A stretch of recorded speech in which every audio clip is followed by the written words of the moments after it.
Well, that's the review summer creative.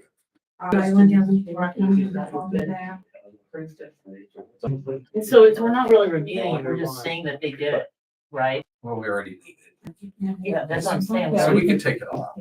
We can take it off. Well, for email and text as well. If somebody wants to see it, they can see it after. Or go to the one. Yeah. Where'd you go down? Yeah. Sure. Oh, I didn't ask him.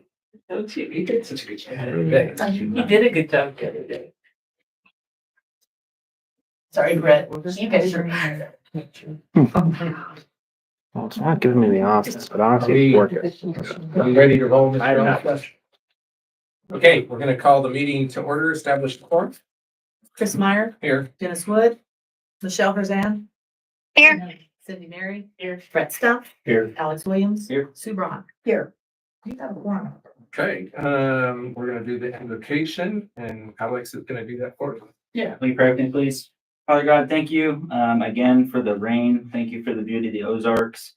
Thank you for all the talents in this room. Each of us have a different skill set, but collectively, we're going to make this community better for that in your image and underneath your expectations. So just, I pray for humble obedience to that ultimately, but above all, we're grateful. The Ozarks is grateful and that you continue to have your hand over us and that we continue to honor that. Praying for Dennis and his speedy recovery. Keep our teammate underneath your close watch, guide the practitioners as they do their work. In your son's holy name we pray. Amen. And thank you very much. Next item is to approve the agenda or if there's any modifications. We did talk about removing the summer creative under new business. But other than that,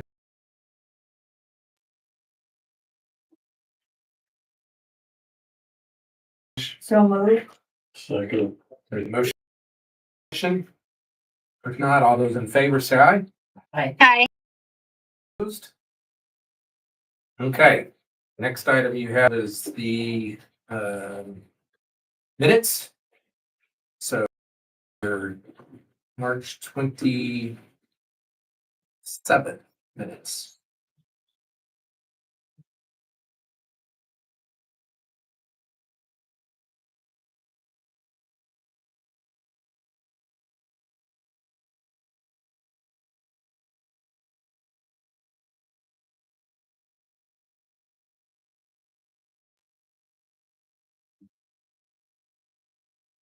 You want to make a motion? Move to approve as modified.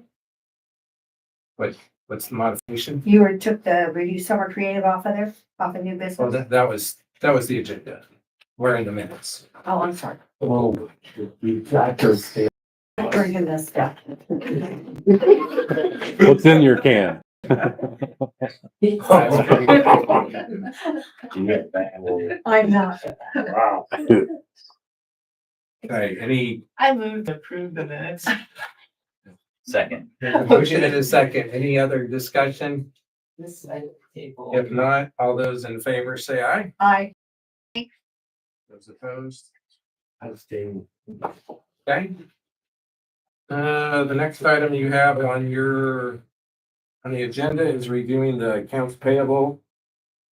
And Angela, if you would like to, Right. is it my turn? Well, no, but you can talk about it. Oh, no, we're fine. I don't need to talk about that. I reviewed it all.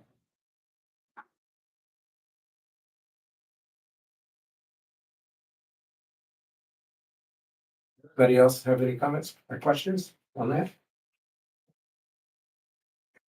If not, we'll move on. Chairman's comments. Want to let the board know that we have, so we got that accomplished. I've also seen the addendum on the chief's agreement. We're waiting to get their signed copy back on that one. In the last week, I went to FOC and then yesterday we had a meeting with Cultivator and I thought all those meetings overall went really pretty darn good. And it was I know a couple of the other board members were at the cultivator meeting yesterday. I think that was a great to just get community input. There was probably, besides CBB staff, maybe 8 to 10 people there. And so I thought it was just healthy, good discussion. And once again, I thought we had good discussion at MOC and FOC. So I thought those meetings went well. So the other thing is we do have a YouTube channel now. The FOC is actually posted on that. Going forward, I'm guessing that's where all this stuff will be posted. Is that correct? It's Yes. posting now. Yeah, so it's live. We're live on YouTube. So all you YouTube watchers, welcome. I think 6 people have watched FOC so far. That's pretty good, actually. Yeah, so I don't know how long they watched for, but I saw where 6 people had gone there. That's more than showed up for the committee. Yeah. Yes, we did not have a lot of FOC participants this week, for some reason. I So- do have one comment on that, because I was one of the 6 that went on there, and all you saw was Village of Indian Point. There were no people in there whatsoever. You could hear voices talking in the background. So I don't know if we need to back the camera up or ask everybody that's here to move forward, but there was nobody in the video. There was just voices. And Village of Indian Point all over the place. Cool. Yeah. Yeah. There wasn't a lot of That people wasn't at that planned by the meeting, but- village at all. Okay, Um, yeah. The other thing I think it might be wise for us to, I don't know, put a link on our website so that people can go there. The other thing I did notice is we on our website update some of our committee Yes. participants. So when you do whatever your next update is, I think that could. Okay, that's all I've got for right now. We're going to move into reports. Executive Director report. Thanks, Chairman. You received the weekly reports via email. I'm going to talk about the third objective today of the 4 for the year. Evaluate potential new opportunities that grow visitation or visibility, connecting these opportunities to the right people. But it's mainly about the identifying specific reasons to work on and the industries in veterans and active military, live music shows and entertainment, sports, and then the 4th category is other. The most active right now is the veterans and the active military, very, very involved in the active bases. Going to do some reaching out to Illinois, Oklahoma, and Arkansas via the Air Force and with Whiteman. Very active with Fort Leonard Wood right now, very active with Fort Leavenworth right now. So those are very exciting going into the new campaigns that are really trying to focus on one of the 4 core values here and inviting those people with nations. The live music shows and entertainment about what's going on in each theater on a daily, understand how we can help, as an example. There's been discussions about having marching band competitions in our community and in those soft seasons, and working strategies through high schools along with the music leaders in our community would be just one strategy that be a new lane of activity. Sports, probably the heaviest thing from the governor all the way down to this morning, and what the city of Branson, the city of Hollister, the chambers of Hollister, the chambers of Branson, and them trying to collaborate, work together, and bringing an off-season sports venue to this marketplace. $70 million facility they're looking at. How do you stack the capital? All the great things that are going on, been right in the middle of every single part of that from day one. So really excited about Matt Atkins, the economic director over at the Taney County Partnership, how he's coalesced with Hollister and Branson, and certainly leaning into Ridgedale and all things throughout Taney County. So very active in all those kind of things. It'll be fun to watch it come out of the ground and see how these initiatives that we put together will help improve tourism. That's my report. Anybody have any questions? Okay, if not, thank you. Committee reports, financial oversight, Cindy. Okay, well, first off, as noted, we did not have a quorum. So we basically are sharing what we discussed during the meeting, but there was no recommendations or anything made due to the fact that there was no official quorum. So that being said, the financial report, Angela? This month I looked at our comparative cash balances compared to the last 2 years. We're getting right in the middle of those, which tells me we're fairly steady. January through March, EDP revenues were received this week. They totaled 181,000 for those first 3 months, primarily vacation guide and website sales. On the income statement, the marketing expenses are fairly well under budget. Aaron is catching up quickly on the billings that needed to be charged to us so we can reimburse. He's just worked wonders to get all that put together. Operating costs are right where we would expect them for this time of year. So that's.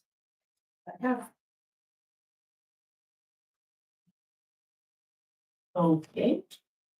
So, with that being said, your next item would show our, tax revenues through February. And although we were down in the month of February, year to date, we're up 3.8%. Which is good. A little balancing act. And then, the city of Wilson, are you guys that? In your packet? Yeah. Yeah. So if we go to that, basically the, 1% sales tax for the city of Branson through 2 months, right? So it's February is up 0.7%. The 0.5% transportation is down 0.3%. 0.5% public safety down 0.6.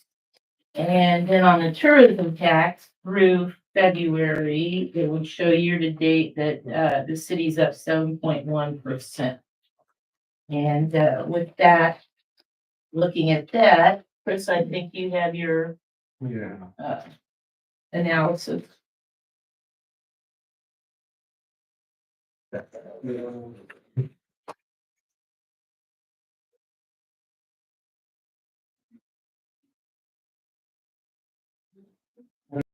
On the January, what I call the January, February months, you'll see here, those 2 months for the 5 categories, almost 43.5 million. That's up almost 2.4. So that's overall a 5.82% increase. You'll see some pretty wide variables there. Shows are down 21%. Nightly rentals are up 14. Attractions are up for 100 and almost 105%. If you'll remember in January, it was like 300 and some percent.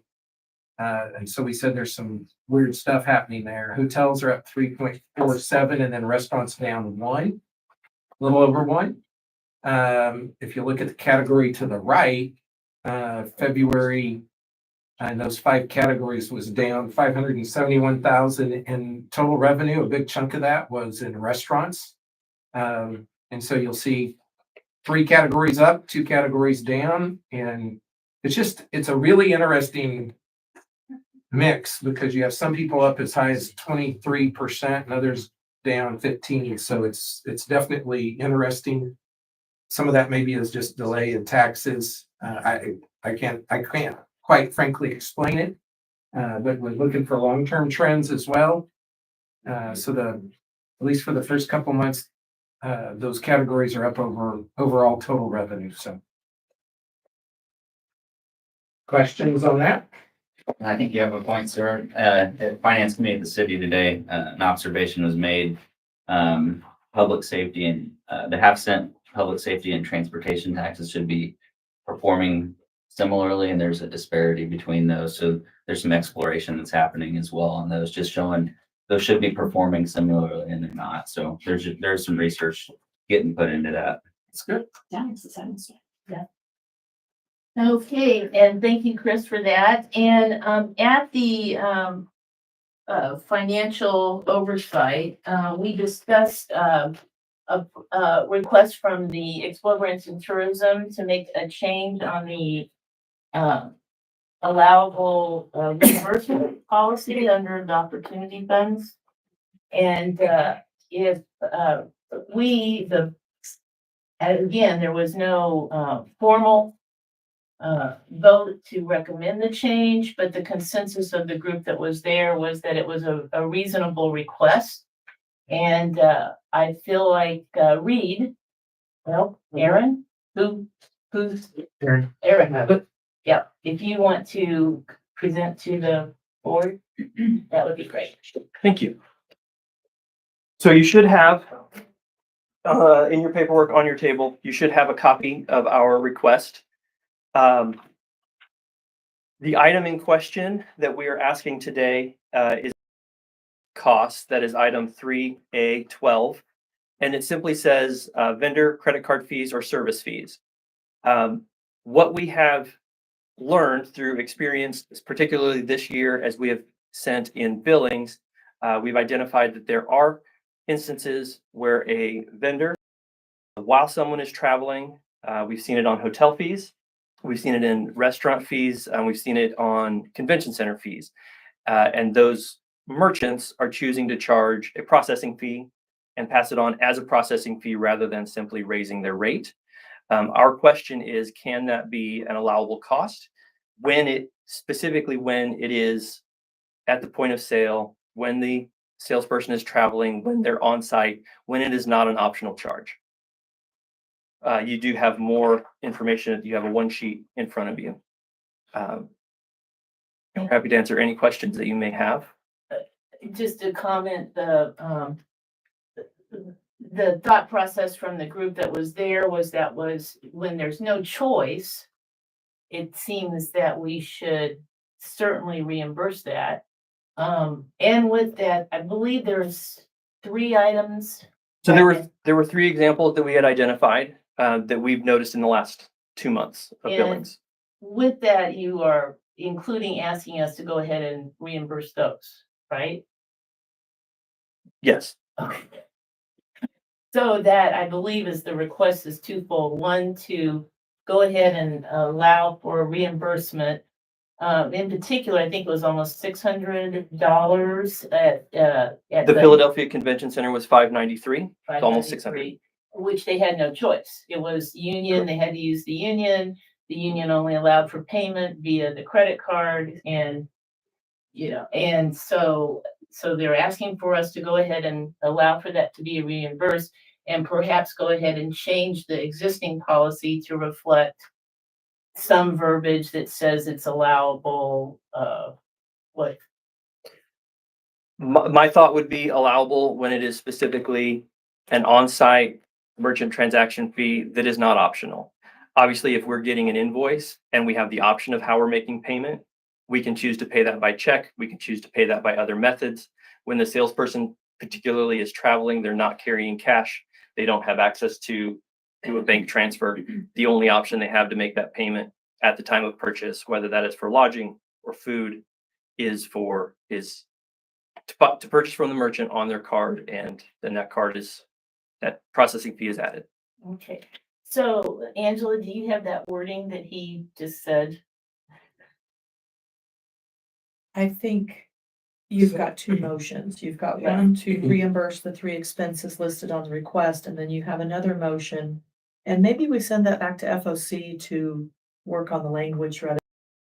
I would do that. Yeah, it's fine with whatever you think.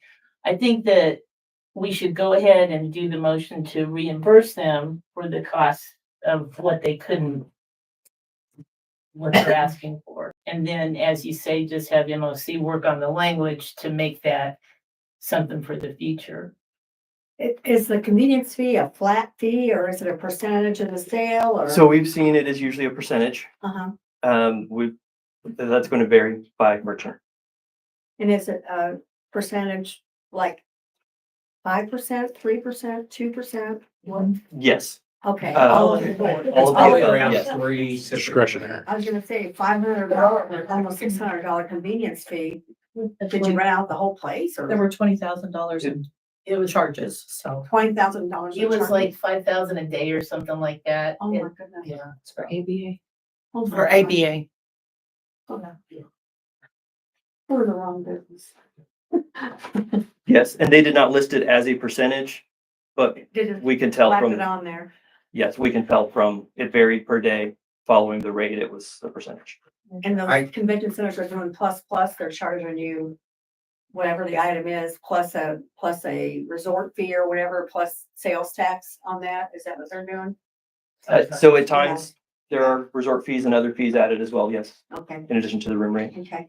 And. So I would entertain a motion to go ahead and approve these three items. So moved. Second. There's a motion and a second. Any more discussion on this particular item?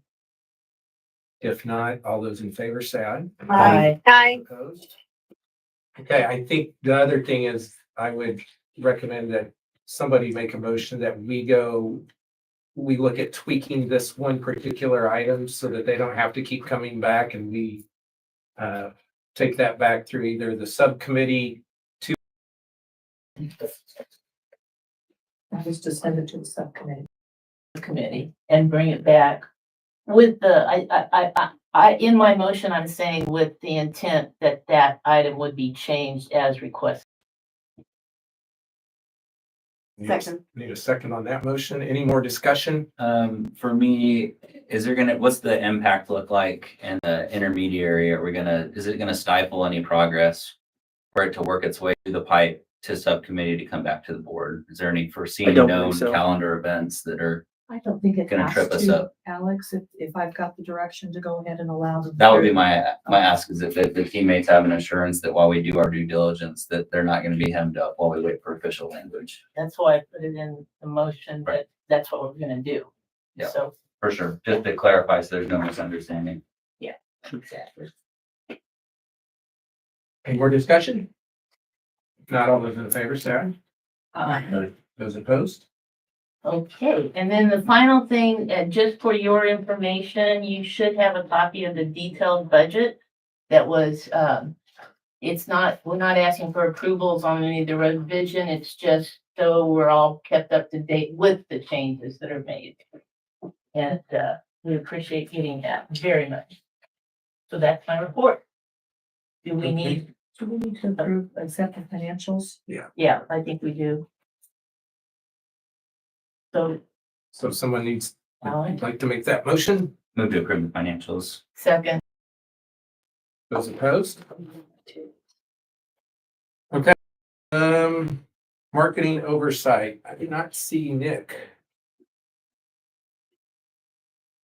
So he's not here to give that report. Sue, since you're our board member, is there anything you want to comment on as it Oh my relates? gosh. I know that's putting you on the spot. Yeah, you are. Is there anything you want to mention at this point? I think that everything went really well. I mean, we had some good discussion about different things. We talked about maybe having committees and we gave them the opportunity to come back and show us what the progress was on certain projects. I mean, it looked like everything seemed to be going normally according to the time schedule that we have.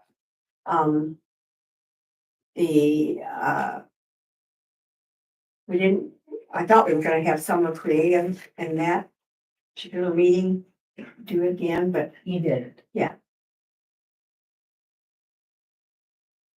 and that's my off the cuff Okay. report. Any You weren't there, so you. any other board members want to Girl comment? was on 'Cause the phone, weren't you? Yeah, You joined a little late, right? yeah, I was singing and that's very funny. I think it's worth noting, and it's reported, but, we were discussing the subcommittees, that's gonna come up again today. The group entertained the conversation, but ultimately failed to make a recommendation moving forward, just with current, I think that feeds into the conversation today, so just for that, since we're talking about the MOC report directly. Any other comments on marketing? Okay, if not, we'll move on to the next one. Personnel Committee, I just want to give you guys a brief update. The Personnel Committee did meet this last month. We did ask input from the staff over our handbook, which really hadn't been reviewed probably since 2000 and I think it was 17. And, the committee had a good meeting. I've got to basically put that in a document to get back out to the committee for final review. And then hopefully next month we'll have what I'd say is probably just some minor changes that we'll share with the board at that point in time. And I think that's it. Michelle or Cindy, did I miss anything? Personnel committee? I don't think I don't think so. Okay. So that's just an update right there. Next we'll go to the chamber CVB report. Good afternoon. We've got just a couple of things to talk about. I want to follow up on the conversation about the sports facility feasibility study. The Taney County Partnership agreed to pay for phase 1 and phase 2 of that, just so that we could grow some legs under it and get it off the ground. Phase 2 has been completed. And so phase 3 is actually, they're going to pick the location, and really it's whoever can put the capital stack together.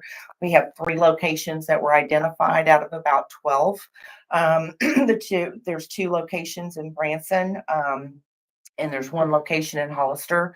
So both cities are working hard to try to get something put together. And at the Board of Aldermen meeting on Tuesday night, Marshall or Glenn, you can correct me if I'm wrong, but there was a motion to amend the budget for $40,000 so that the city could move forward with engaging SFC. That's the company that's done this to help move forward. And then there was, after they got that approved, then it was to engage SFC. Yes, The only correction is it wasn't specific to FSC. It was just an just allocation of okay, funds okay. to do what you described. all right. So anyway, so the good news is we've done some sports feasibility studies before, and they've never got this far. So I think it is amazing that we have 2 engaged communities that are really working very hard to make this happen. This could be a game changer for our community, particularly moving us to a 12-month year-round economy.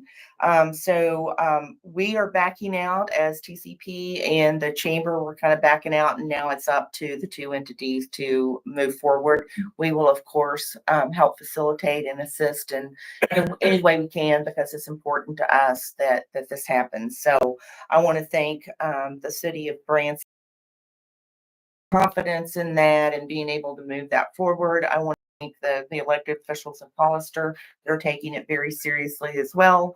And, I think the overall assessment is that wherever it goes, we all win, right? We all win having people for these groups, particularly in the winter months to come.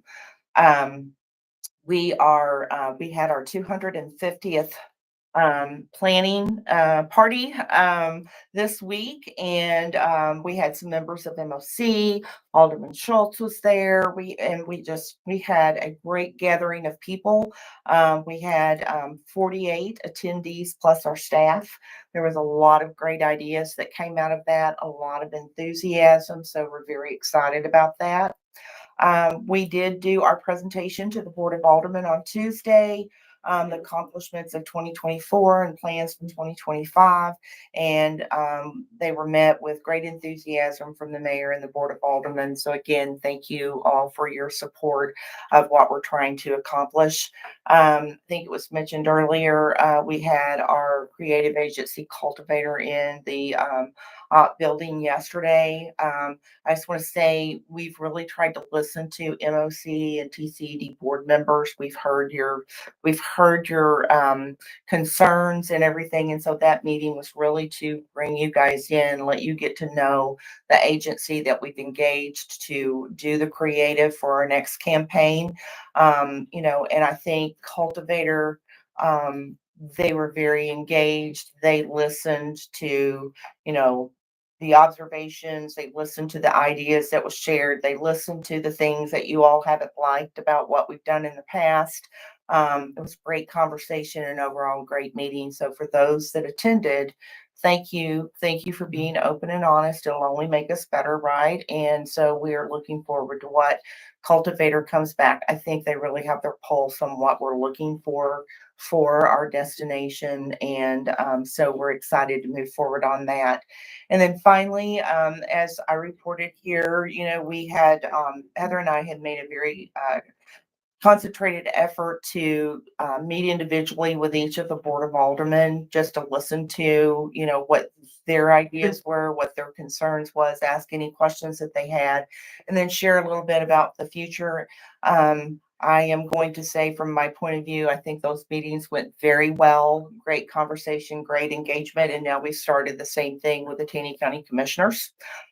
We had Shane Keys at our Good Morning Branson this morning. He gave a really great report about what's going on in Taney County. He is very enthused and excited. And so we had great conversation with him this morning, but we'll be meeting with him in the next week. And then we're going to do the same with the remaining two commissioners. So we just want to make sure that community, anybody that has, you know, a stake in what we do, we want to make sure that we're giving them the opportunity to listen to us, to ask questions and share any concerns that they have. Open, honest transparency is what we've committed to this year, and that's what we're going to deliver. So thank you. Thank you. So, Cindy. You know, to that, Pam, the same sort of thing are you guys doing with like the Village of Indian Point and the Stone County? I'm just, because they're directly a part of We the- are going to do it with them. We're just doing it. We're taking one bite at a time. So we've started with the Board Alderman in Branson. We'll go to Taney County. We will absolutely come to the Village of Indian Point. They're very, very important key stakeholders for us. And then we will be going to Stone County. And it takes all of us for this destination to work together. And it would be very short-sighted of us not to include feedback and give them the opportunity to share, you know, what their expectations are. We've not heard from Taney County. What are they expecting from us? We don't know. Branson Board of Aldermen are a little more vocal, and we kind of know at all times what the expectation is with them. And I love that. I mean, it's great because if you don't speak up and you don't tell us, then how do we know, right? So we want to do the same with all. So anybody that's invested in having members on this board, we are definitely going to engage with them. So again, they have every right to hear, you know, what we're planning. They have every right to ask us questions, and they have every right to share concerns with us, and we will take it to heart. Great, thank you. Thank you. Anything else? Okay, announcements and public comments. Anybody have public comments? Did you want to tell us? May I ask a? Sure. turn your leopard print up here, would you? I know. On this report, I just want to confirm that this far right-hand column is February's variance to February 2025's variance to February 2024. That's your report. Yes, that is, and that is not tax revenue. That is the actual dollars of revenue based on the tax. So that's, yes, but It's that's, not tax revenue, but it's dollars of revenue based on the tax. yeah, that's the actual dollars of revenue for those categories in the city limits of Branson. Okay, does that help you? That helps me. And then, thank you for including Stone County and Indian Point in your information gathering, because that was the question I wrote down as she was speaking. So you asked my question, Cindy, and we would love to host, not only for you to talk to the village government entity, and I don't want to speak out of turn here, so correct me, Denise, Go ahead. but also our business leaders. We think they have a lot of valuable input, and they have been on this train a long time and have seen a lot and have wonderful ideas. So please, if we can help by hosting that, I'm not pointing to you, you won't even be here. But if we can help by hosting that and gathering, community members, we would love to do that. Would you mind giving me your contact information so that we can reach out to you? We would absolutely love that if you could help. No us with problem. that. Do you have it? I got Kirk will share it with you. Of Thank you. course, Kirk. Of course, If Kirk you has it. do that, I want to be at that meeting because I'd love to hear what they have. to say. You're buying if you're there. Are you bringing I'll the buy drinks? I'll buy the first round. If you, And it's lemonade. Yes, so I mean, oh, shucks. the other thing I would comment on that report, if at any point, if you got that breakdown in categories, I'm happy to include that. I just don't know that you have that, but that's just from the city of Branson. So we're happy to include.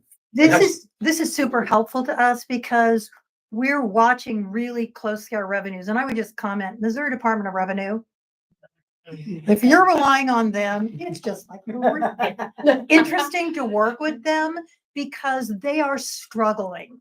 They don't have the staffing. They don't have the technology. And so every month we probably invest as a team here at the village hours reconciling what we would have expected in revenues out of the Missouri Department of Revenue versus what we're actually seeing, because we live and die by that revenue. We cannot pay our staff without that revenue. And so we've been living through a lot of that now, a year and a half. And we have someone on staff, our finance administrator has a very close relationship with the Missouri Department of Revenue and has tracked this now for a year and a half and has a good handle on where some of the leakage in the plumbing is. And I would say almost everything we've run into has either been incorrectly coded at the inception or timing. And last month, our heads were spinning. We couldn't figure out what had happened, and it took her quite a few hours to just figure out. We were seeing revenue from 2023 and 2024 suddenly in March. We had 2013 and 2017 last month. It's just, So, it's so hard to predict who's going to pay when. And I'm still waiting for my request on April 7th for a corrected report for this month. Yeah. So yeah, it'll be a while. don't hold your breath on that, only because we haven't experienced that, but we're grateful for the work you're doing and we're grateful for what you're doing and we really look forward to working with you more. We look forward to that as well. Thank you. Thank you. Thank you. Thank you. Yeah, just on record, I think we need to congratulate this Table Rock Chamber and all the things that they're doing. He stole Chris's thunder. That's okay. Well, I don't think it's an independent thing. I think we all feel that way. Yeah, We do. I'm not stealing anybody's thunder. I apologize, Chris. You don't think you get it very often. Well, let's give him a round of applause. Sheila's here. Let's give her a hand. Don't tell he's needed that for a long time. Any other announcements and public comments? Okay, old business, media spend flow chart. You guys did get some stuff from the MOC, as part of your MOC report.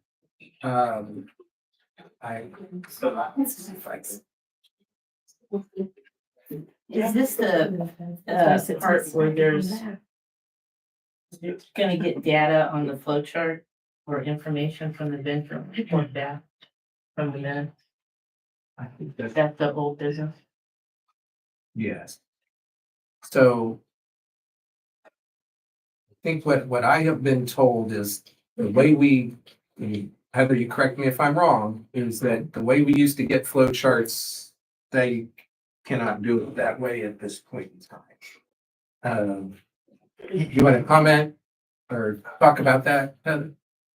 So Becky Jewsbury was kind enough to give me her 2022 MOC binder, and I have gone through that, and the only flow chart that I found was this. Is this what you all are talking about? This is the only thing I found. That is the TD by flow chart. So if this is what you all want us to do, it's an Excel spreadsheet, made up spreadsheet. However, what's different and what we would like to share is that we don't use the same vendor. This was Camelot who we used, and now we use AdTheorent and Cadent. And the majority of our TV spend is through connected TV, CTV. And we don't say you are only allowed to spend this much money in each market, because with connected TV, based on performance, if something is underperforming, we can say pivot those dollars and use them in a different market that is better performing. So we would need a little clarification, feedback from you all. Is this flow chart helpful? Did anyone, I'm just gonna pass it around so that you can all see it, because I don't have it electronically. All I have is this paper version. Is this information helpful to you? Because the other chart that we shared breaks down what we're doing, all of the markets, where we're spending the money, all the platforms that we're using. And we just need some direction of what the request is before we spend time on the request. And I'll pass it to the other Basically, side. this has the market and the day parts on it. Is what it looks like. Correct. And then the And it's time of really year. small, I'm sorry. That's Yeah, it. yeah. Yeah. I'm gonna pass it. You can't make notes on that. I mean, you can, but they're gonna read it. That's what I was counting That's what you're counting. Okay, I'm not walking in front of that camera. Is the camera actually getting any of us? Yeah, you guys over here, this side. No, it's the podium now, isn't it? Cindy, Alex, Brett. I've seen it. I don't need to see it. I've seen it. And I'm the opposing There, person there. that camera. Oh, Dumbest thing in the world. what does that mean? He's like, hold me up. Oh, no, I. His windows are down and I didn't want him to get rain in his house. Oh. She was going like this and I was like, no, I've seen it. I have one. I don't know, for me, the media chart like that is helpful because it shows exactly what markets we're in, when we're blinking on and off, that kind of a thing. But I think more so, what would be helpful is for the MOC to have a discussion about what you're asking, like CTV and switching one to another, knowing what's running and when it's running. I think that ideally sending that question back to them is more where I would like to be at. Because, you know, CTV is because it's difficult. But with my understanding, it's constantly, you know, you can give us a chart, but you're allowing them to constantly change as they see the market as needed. So the chart would be constantly changing weekly, Correct. daily. And we did share a chart. which would make it hard to, Yeah, if you're giving them that leniency to be able to move according to what they're seeing. By what, I'm assuming with the way the market and the way that what they're viewing right. is constantly being changed, where before it was always set. Right. So Exactly. how would you even, Well, how would you even chart that for us? to It's me, it's more. gonna be a lot of work. Is it? To me, that's more a discussion for you guys to take back Agreed. there and Agreed. really it's not. I'd like to see them make a recommendation because, for instance, I think that it'd be helpful for them to have a copy of the buys in the market and what we're running in and what the target is and all of that, and come back and tell us that's what they're satisfied with, or if they have recommendations or changes. Then the other thing I think you're dealing with is two different components of television. You're dealing both with CTV and what we call linear, just regular television too. Plus digital, plus the digital buys, which may or may not be. Okay, is everybody okay at this point, just sending this back to MOC for further I made her discussion? know. Yeah, okay. Can I have my sheet back since it's my own And copy? I've got some of those if you want some. They're not helpful, but thanks. That's all of old business. We'll move into new business. First thing we have on the new business agenda is CVent contract approval request.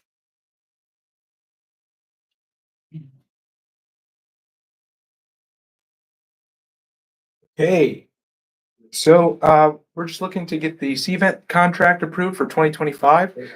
CVent, I'm sure many of you know, is just a platform where meeting planners use. They have not a monopoly, but they have mass adoption, and so that is where a large majority of our meeting and convention leads come in. This contract is to have an enhanced listing, so we pop up sooner on searches, and it also kind of shoulders us in front of our competitors as well. Last year, it was $51,000, and at the direction of Heather, we were able to reduce that in half this year. So there's a little bit less advertising on it, but I think it still accomplishes the same goal. And so there was some discussion that we may have already approved this, but because this was different, you guys wanted to bring it back just to kind of get our stamp of blessing on it. Is that right? We approved it in the budget Right. at 25 grand. But it's still one of the top contracts. But it's already signed, right? So you just need a formal approval. That'd be wonderful. Yeah. One thing before we. Right, last year, when we discussed Steven, that was way back of like March, yeah. We were concerned about some of those advertising components and asked for something to come back to show what kind of results we might have gotten. Did you guys get that by any chance? We do. We have something we can definitely share. Well, I'm just asking, did you think that the advertising might have been good, bad? It was. You know, I'm not the marketing expert, to be honest, on that front, but from my reading of it, it looked great. And I know CVent is a powerful tool for us. I mean, we Right. get notifications almost every day. It's really the only game in town for some. It's a big deal. And so whatever they've been doing is definitely working. So, but we're still having a lot of leads come through CVent. So this year, we're doing it different with different advertising. So my suggestion would be that we, at the end of the year, you guys kind of see before you create the budget, did we lose something or was it all fine? So It's a great idea. just a suggestion. Quick question on your retargeting ads. It says quantity 750. Is that 750,000 or actually 750 ads, or do you know?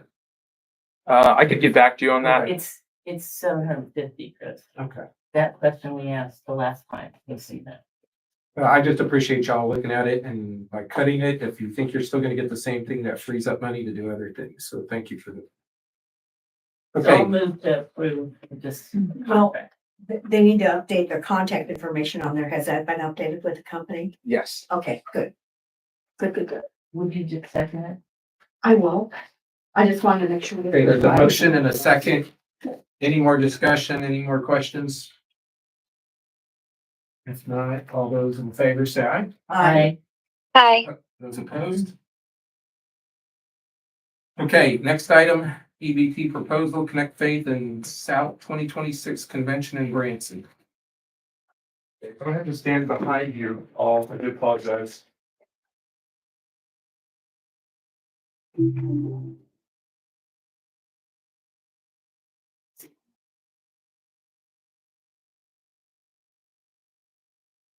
Okay, so we just have a proposal for the board.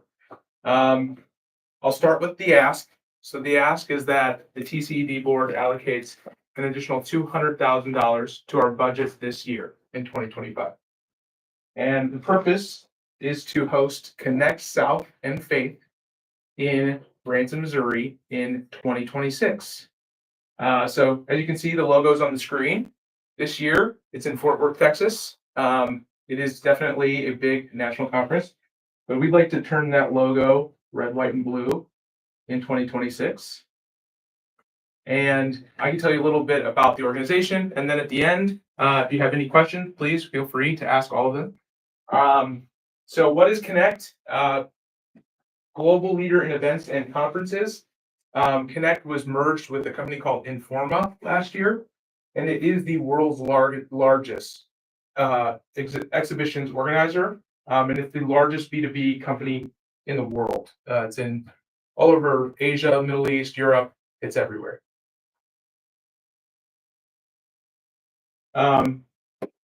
Just so you get an idea of the type of events that they do, these are the biggest events in the country. I'm sure you've seen all the expenses for the past couple of years, but Connect Marketplace, we've always done really big, high-level sponsorships there. Their business model is changing, though, now that they've been acquired. They're going for fewer events each year. So in the past, they've done 10, 15 events, upwards of 20 events. They want to get down to 4 events. And so they're combining different markets. In this case, we have Connect, South, and Faith. That's the one that we think aligns really well with our community. And they've also agreed to certain things that I'm excited to tell you about.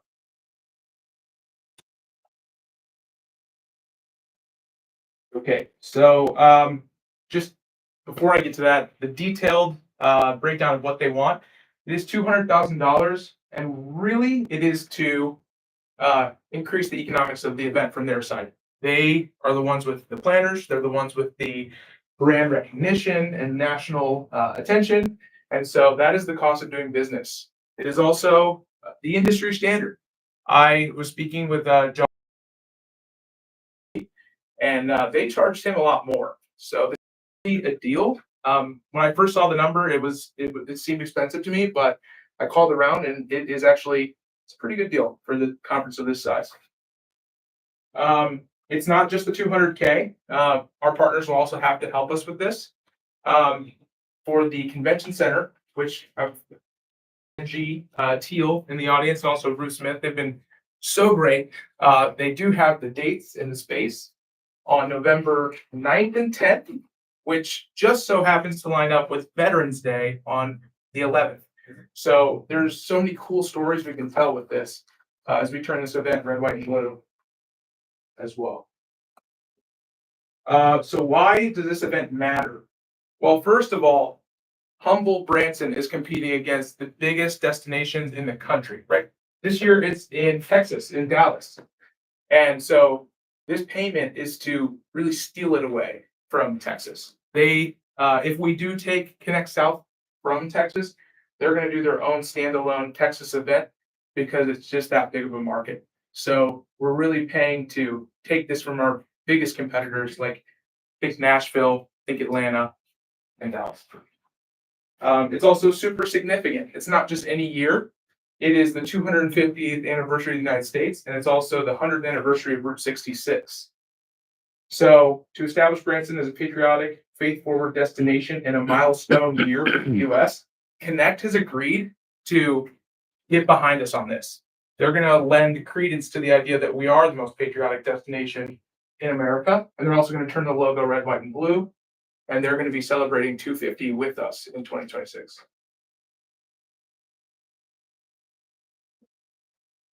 And if you look at our events calendar, which is starting to grow in 2026, winter starts out strong. We have ABA, where Patriotic Show has already tentatively agreed to join us in Reno.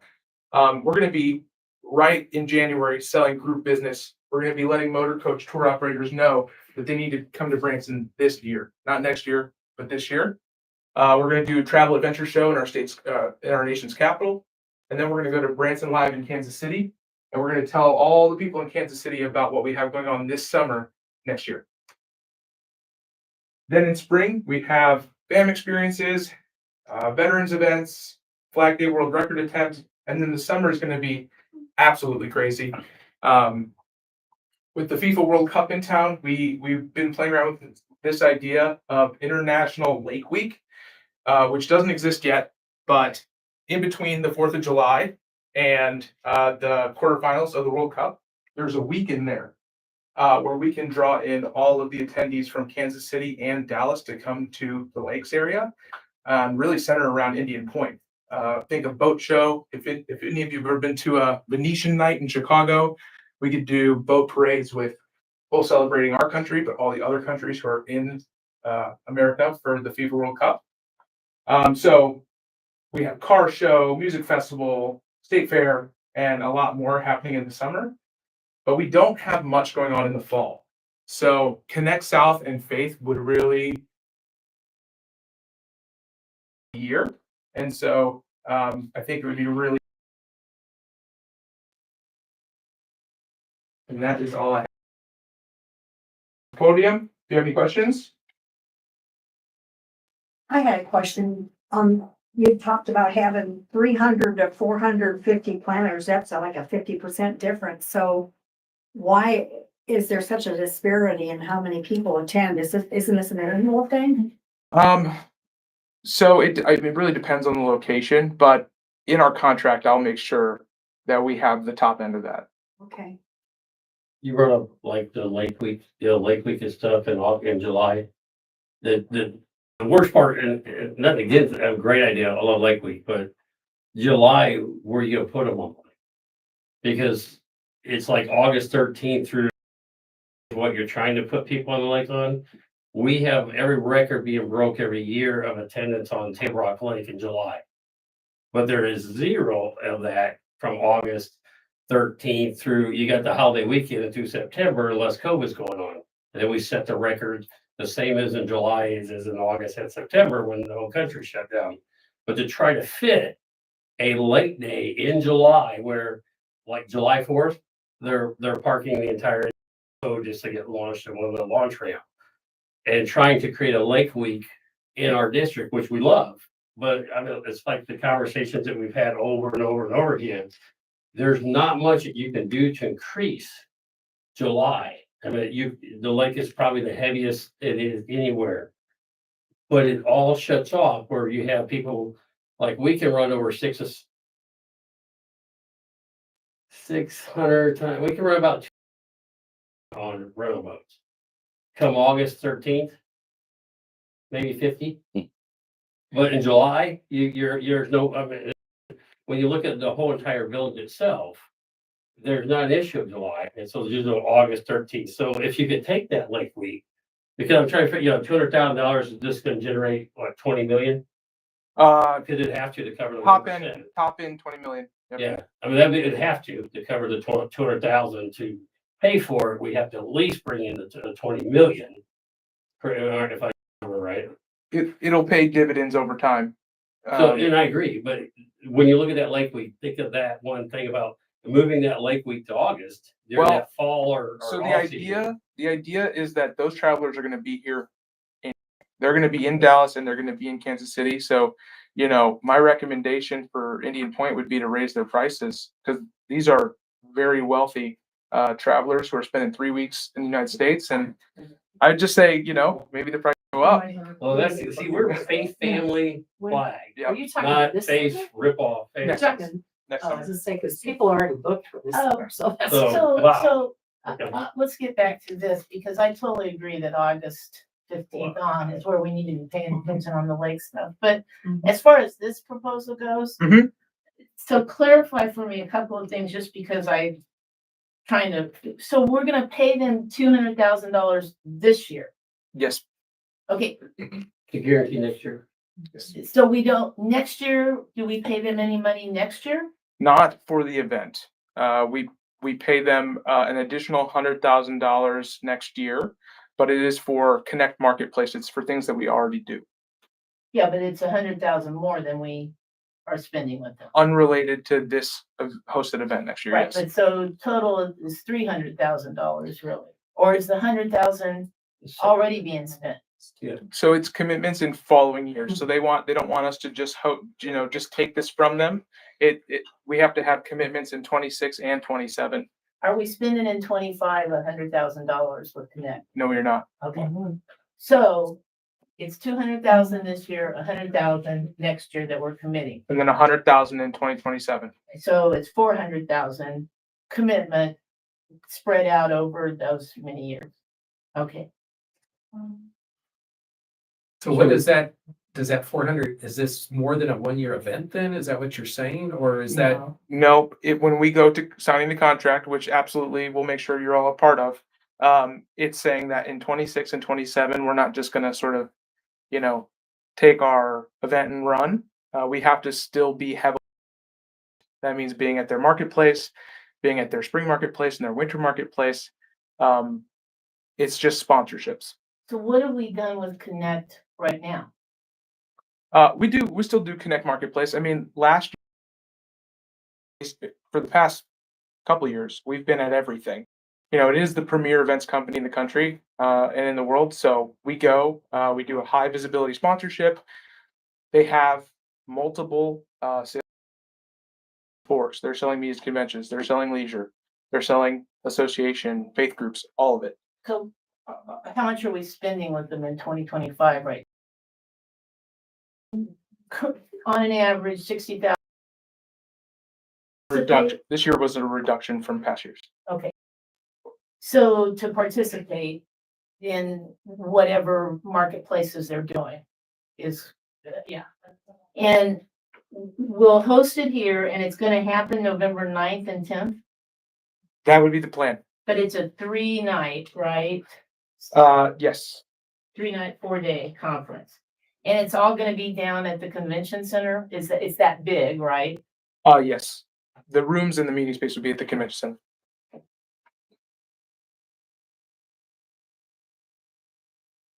And of these 300 to 450 planners that are coming, how many of them already do business with us here in Branson? How many of them love us already? I can't know that yet, but Okay.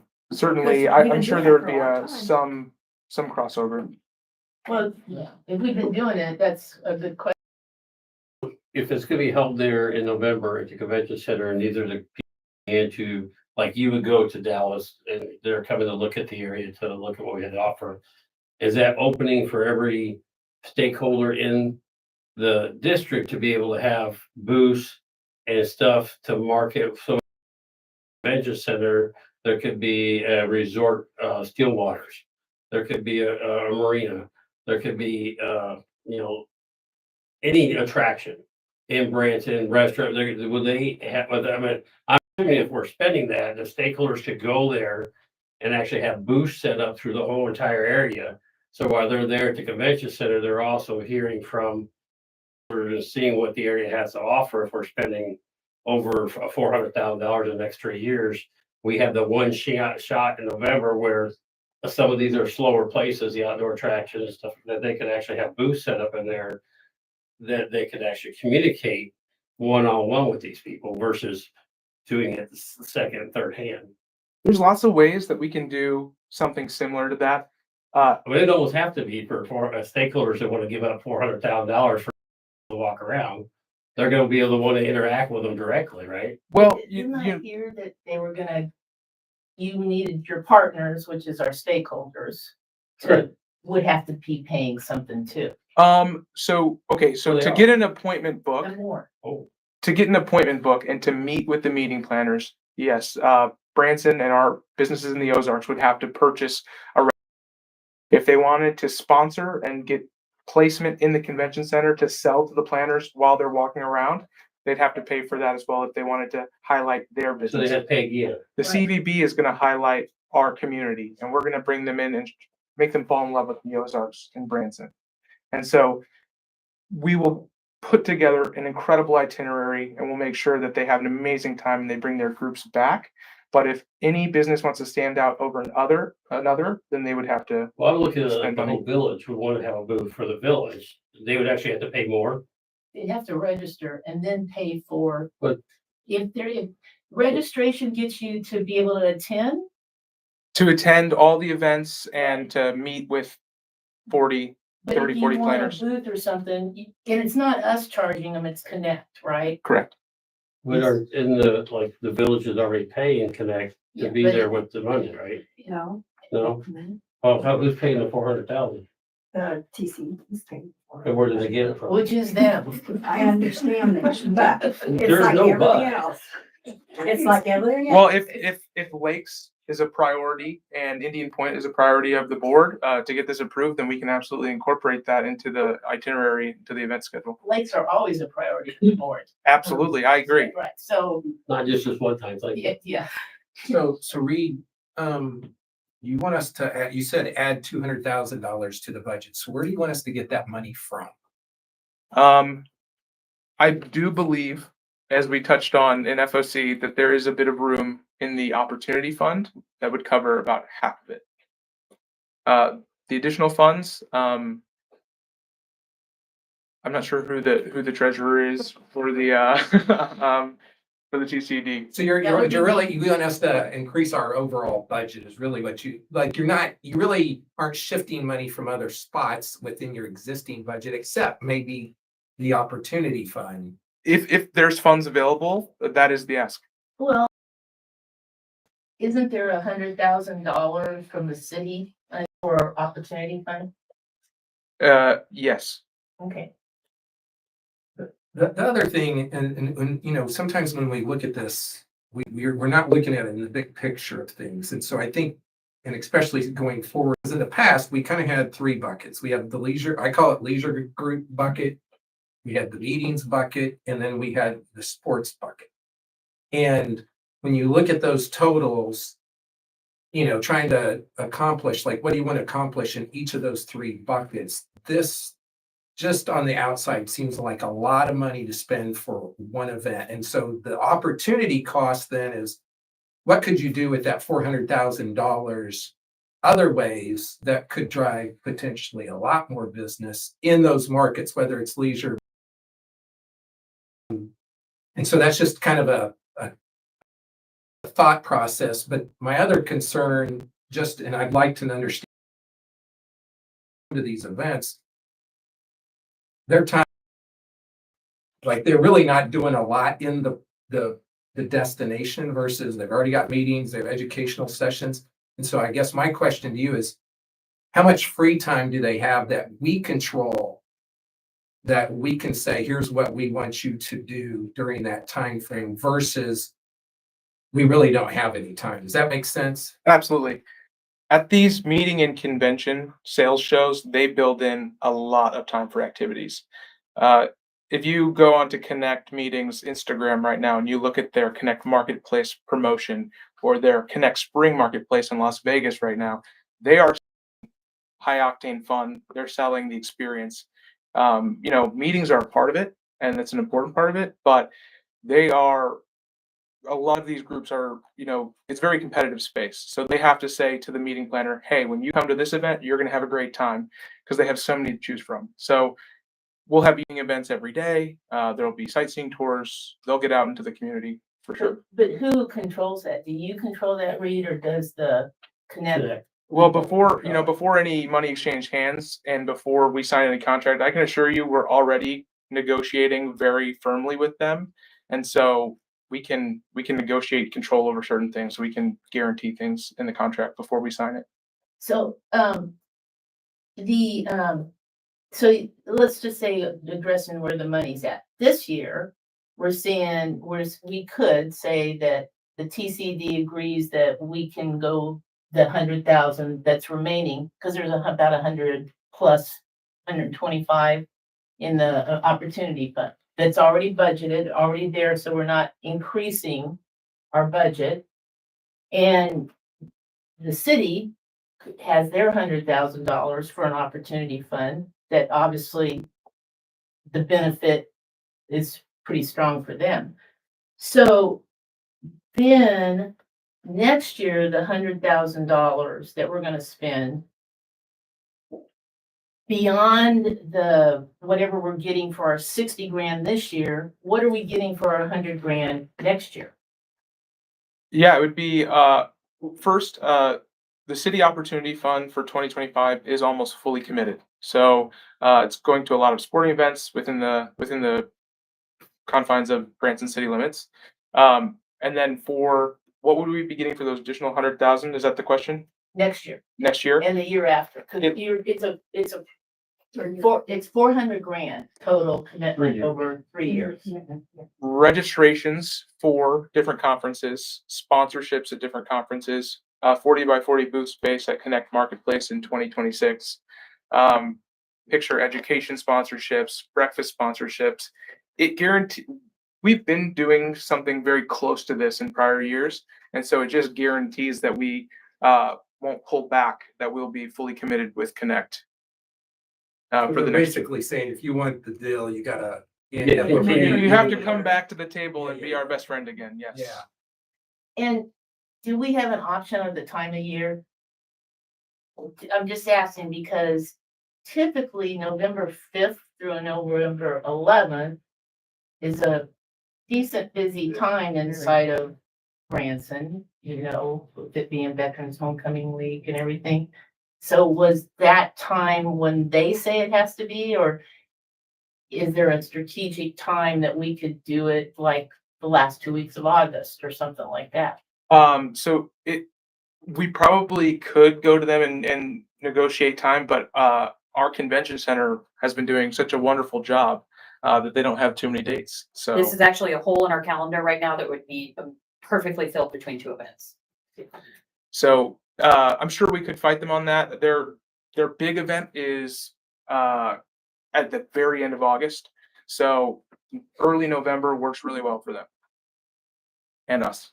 There's two things I was looking at, sir. So in the fall, you said you guys were trying to figure out, rounding out the big 250 year in 2026. I'm looking at immediate economic return. Is that to be understood as the dollars spent in market from that group for that event at that time? Yes. So that would be, at its most conservative sense, 462,000. Plus, there's all the other tertiary things that would happen during that time, but that's what you guys are saying is going to happen during that in the fall, so that we're looking at, as other effects come in. Return you guys have seen when you've been participating when you go do the markets that you're doing anyways, has that translated into beneficial things that we want for the market? Like, has it been productive for you guys? That being leads or other things. I'm just curious. I don't know if you're going to go to those because you're obligated, but we've been going anyways.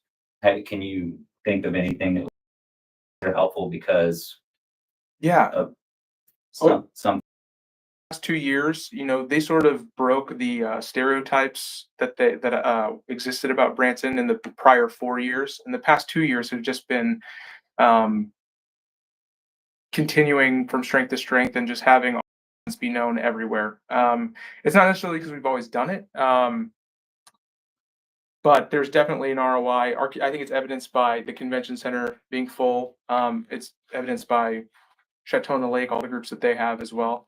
But I think there's still room for improvement, and there's still planners out there who have not experienced Branson. So if you're able to recover the investment, if you will, an immediate economic return, is one of the big values getting Branson branded as a national location to host conventions? That's a big value, but there's this intangible that I'm the most excited about. When this first came to us, I wasn't that excited. It seemed expensive. But with them, we've spoken to Connect and they're ready to put their full weight behind this idea that that Branson is the most patriotic destination in America. And coming from a big, multinational company, I think there's an intangible to that. There's like a placemaking element to that, and it helps us be more unique and stand out and bold. So, I think that's the thing that makes us the most excited. And my last thing, and I'll pass the baton. Do you see anything else pacing this opportunity for that particular time slot in 2026? No, other than just our awesome veterans events that we already have, not nationally. With that question, so can you negotiate if we were to do this, that we pay 100,000 this year and 200,000 next year? Yes. So that would be a better thing than us being asked to increase the budget at this point in time. So if you can, That's a good thing. Yeah, I mean, I guess the hope is that we don't have to pull away from 2026 budget. We really want to deploy all of the funds that, you know, that we'll receive towards in 2026. So if in 2025 there's room, you know, that would be the ask. But I don't understand, what are they gonna do with from what it sounds like, we're just handing them the 200,000 this year. And that we're gonna get next year. Mhm. So wouldn't we pull it out of next year's budget because we'll know ahead of time that I mean, what would they not do for us this year if we only give them 100,000 this year? I think, you know, I guess my ask to the board would just be that we'd like to increase the budget for this event. And it's just totally at your discretion. So I think it would help us next year. I think having the additional funds not pulled out of next year's budget, but you know, being shipped this year, I think it would help supercharge all the things that we're trying to do next year. So that's just the simple ask, and you know, we won't be upset if you say no. We just want to put it in your lap.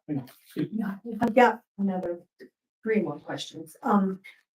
Why are they going from 10 shows nationally to 4 shows nationally? That's kind of a little scary to me. Yeah, that is just sort of something that they've told me on the phone. Uh-huh.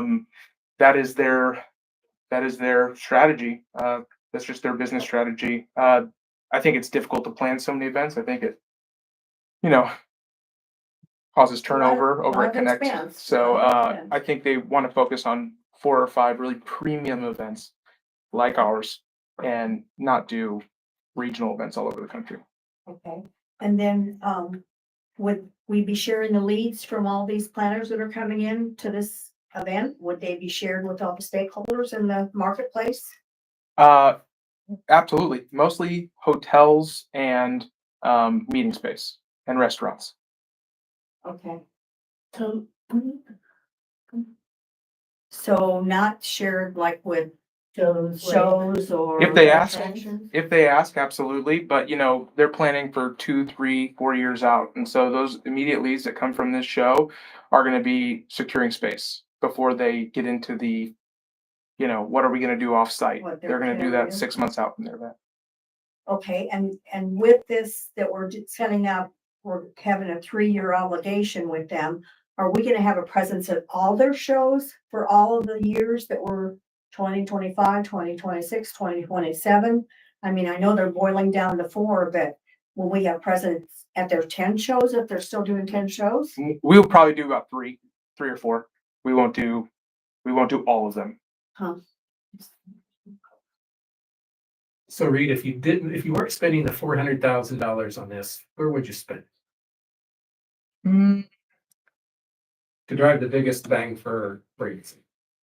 I would probably give it to the marketing team to just invest in 2026. I think we have so many exciting events that we need to market and push out to the world.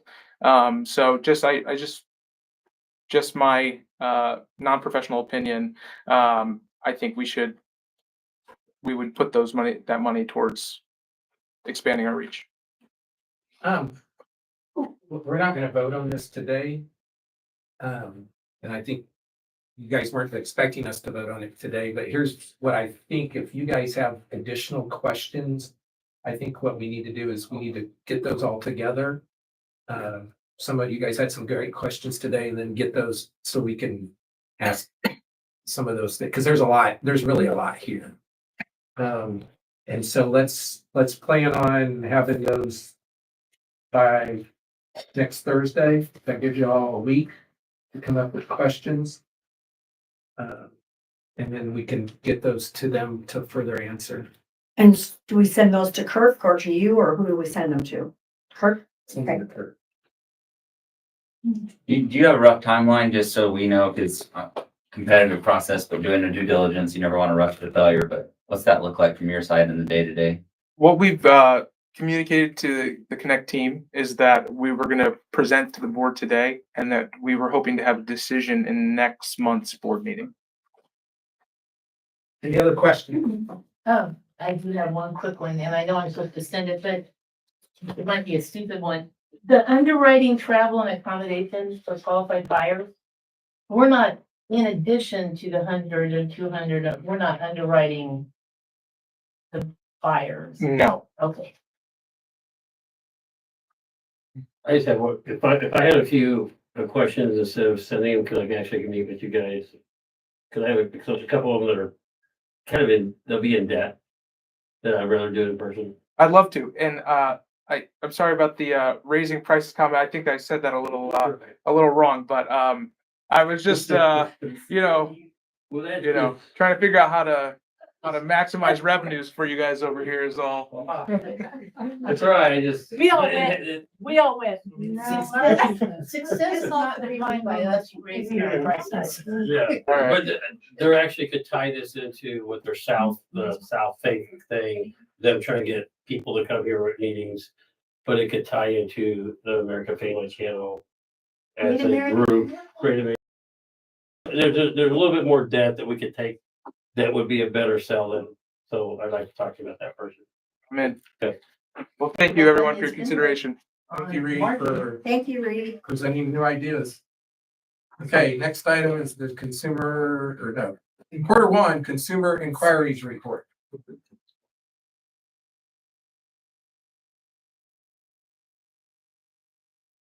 So it looks like quite a few of the next few things on the agenda are what we talked about at MOC. Does that sound correct? We're Yep. redoing the MOC meeting here. I know you've got those there.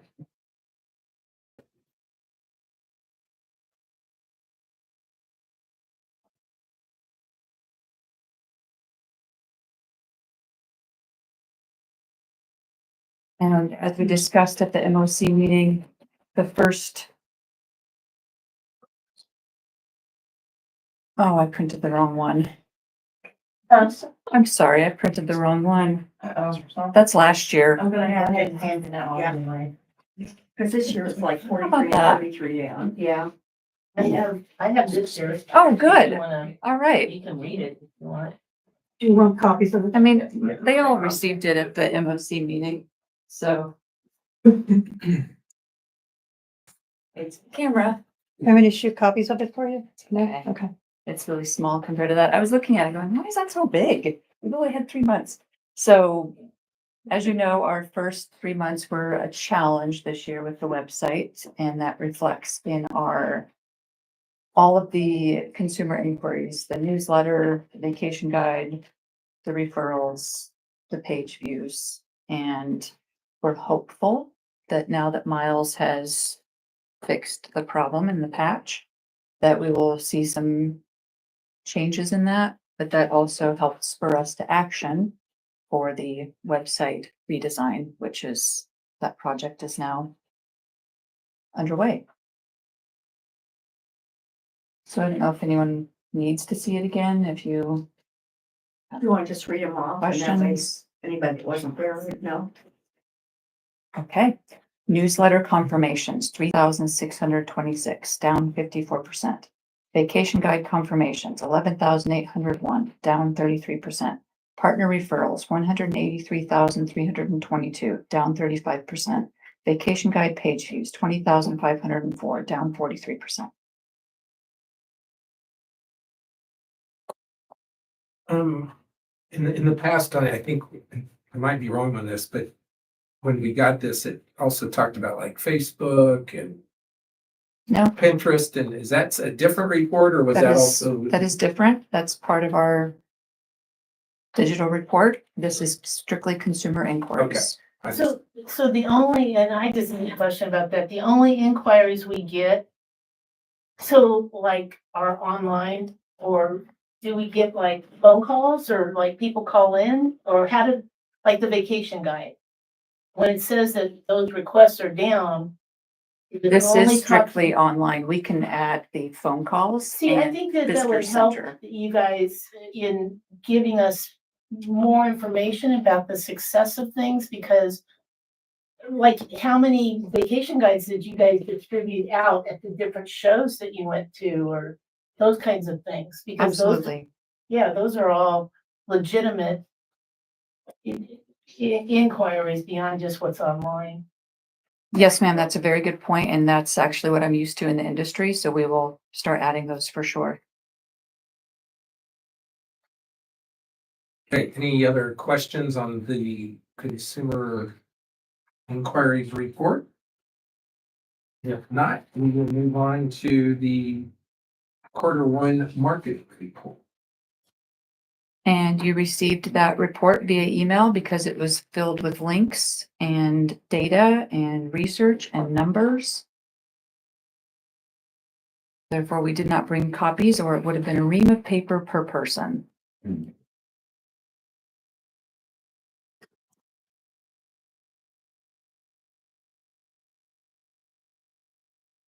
It reviewed the chief's marketing with DraftFest, the digital marketing report with Nexstar, Miles, Datafy and Adherent, the PR report, the website RFP with an entire folder of all Q&A, voting sheets, everything. And then the Simple View summary, the summer TV spots were included in there, as well as a link to our KPIs. Now, our people are at Draft Fest now, No, it's a one evening event. It's only Friday only Friday, okay. from about 5 to 8:30. I saw all the football players on TV talking about their wardrobe for Draft Fest, so I wondered, That's a big deal. it is a big deal. It's a very big deal. Our team members are very excited. We have the sports team participating, so they will be heading up tomorrow at both chicken and pickle locations. So on the Chiefs, for the draft, did we get like email that, like we did last year, get the emails that they sent, did they send out the email? And just the actual in Kansas City? Correct. And then the piece that we're over is we have QR codes at each venue. And then those 3,500 plus attendees will scan the QR code to enter to win a prize. And we're giving out the prize on site so that we're not acting as travel advisors and booking trips for anyone. So what did our email going out? Was it just us sponsoring? Does it just That's all. And because last year we had some really cool ads that had like pictures, music. They were pictures. very specific this year with it being very generic, and it's just Kansas City Chiefs Draft Fest in their red logo background and then our logo on top of it. And then at the actual Draft Fest, they have a sort of like our red, white, and blue cup that we showed you, that heavy duty plastic. They're giving out one of those cups with our logo and the Chiefs logo on it. When they first came to us, it was about this big. And we went back to them and said, you can't read it. So it's larger. It's not huge, but it's just the standard, what you're used to, Branson, the official vacation destination of the Kansas City Chiefs side by side. So there was nothing destination focused. It was very their color scheme, their schematic of this is what they're going for this year.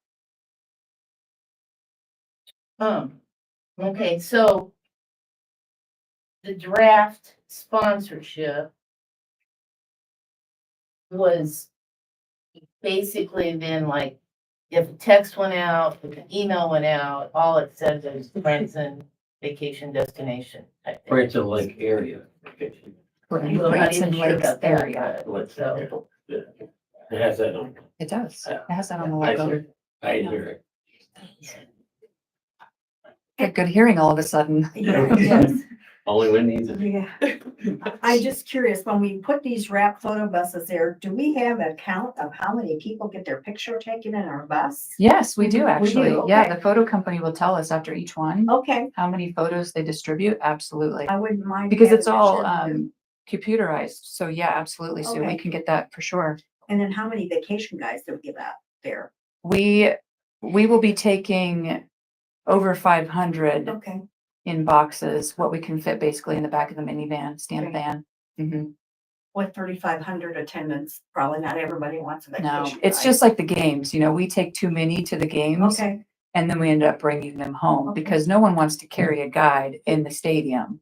And then they're just gonna get tossed as soon as they walk away from Right. us. Yeah. So could you explain to me Nexstar?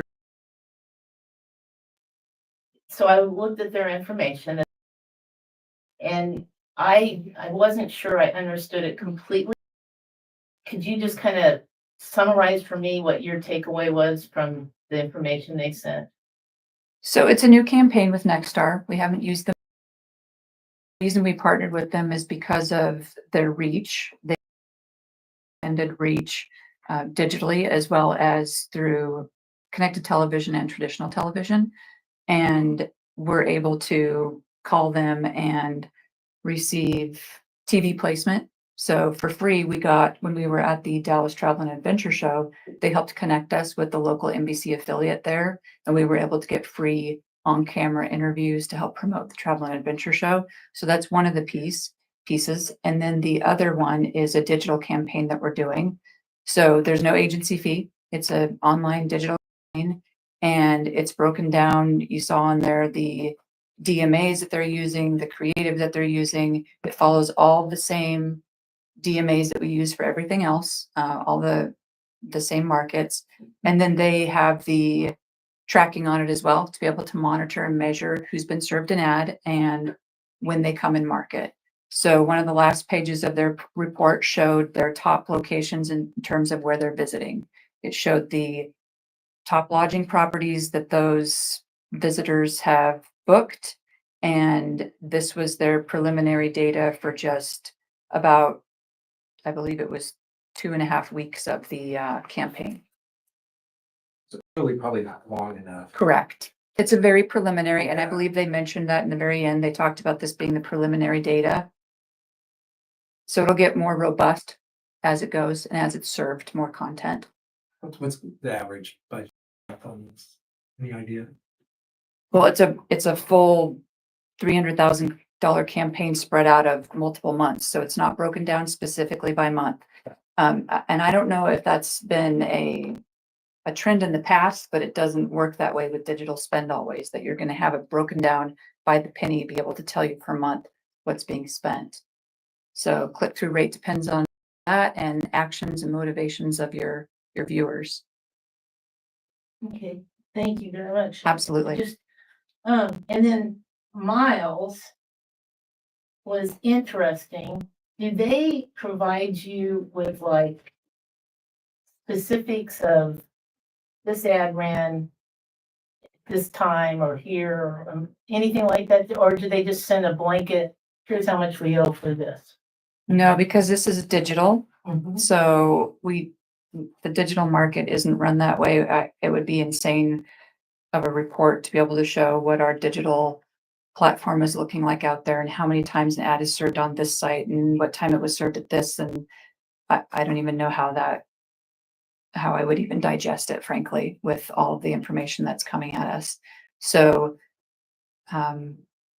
we get a monthly meeting with them where we dissect it all. We go through the full report, we measure it, we drill down, they show us trouble points. We talk about where we might want to see any changes and what's working. Don't try to change it if it's not broken. So if there's something specific that you would like us to ask them, we're more than happy to do that. I just was more curious about just their report and what they showed us and what the results are and just what we know in terms of what they tell us versus what we know, because we've had obviously some problems with Miles. Well, we have had problems, but I would like to say in their defense that we haven't had this platform from them. We haven't been using Adara. And the fact that they agreed to use this system because we asked, because no one had asked before, we asked and they are delivering on it. Now, if we tried to look back over, it's not going to be an apples to apples comparison if we look at 2023 and the years prior, 2024 and the years prior, because we reduced their budget greatly this year. So that will be something that needs to be taken into account. Yeah.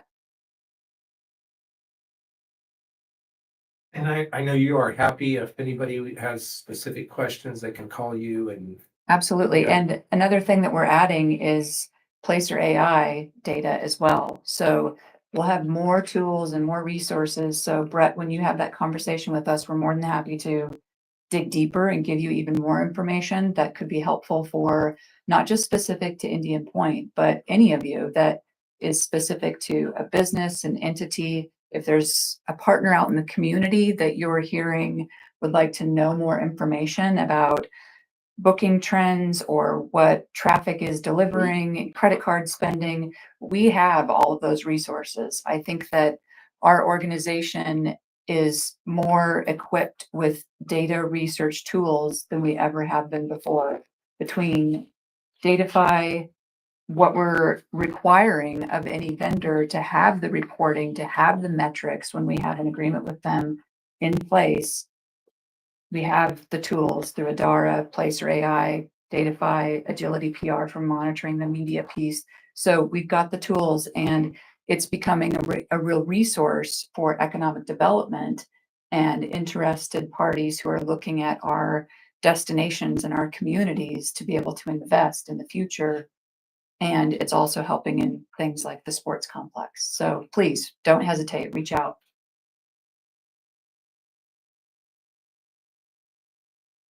Just in looking at the data, ma'am, do we set does your team or do they set the benchmark or is that market driven? Like the click-through rate benchmark? I was wondering. It where that depends. Originates from. Nexstar is probably the most inexperienced in terms of destination piece. So we're working with them right now on benchmarks for click-through rate. And your experience is how do you feel in destination marketing specifically? Is that it's presented as, is that for that period, do you feel comfortable? Do you see that that's a good, fair observation for them to make? I think it's inflated. Yeah, you know, I think that they were feeling themselves and they were flexing a little bit and thinking, we're going to show off a bit, but It does help because we all kind of were a little puzzled. yeah, go with your gut. Yeah.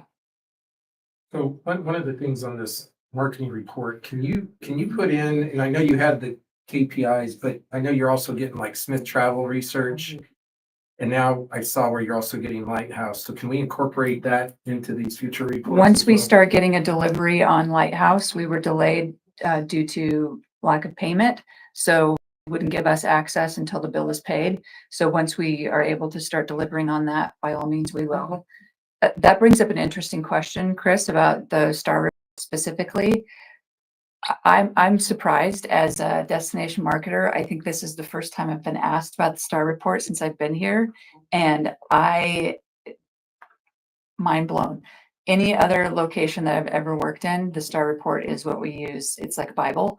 So I'm curious to know around the room, is it not something that is considered a typical resource? I know you're a unique set because you're a hotelier.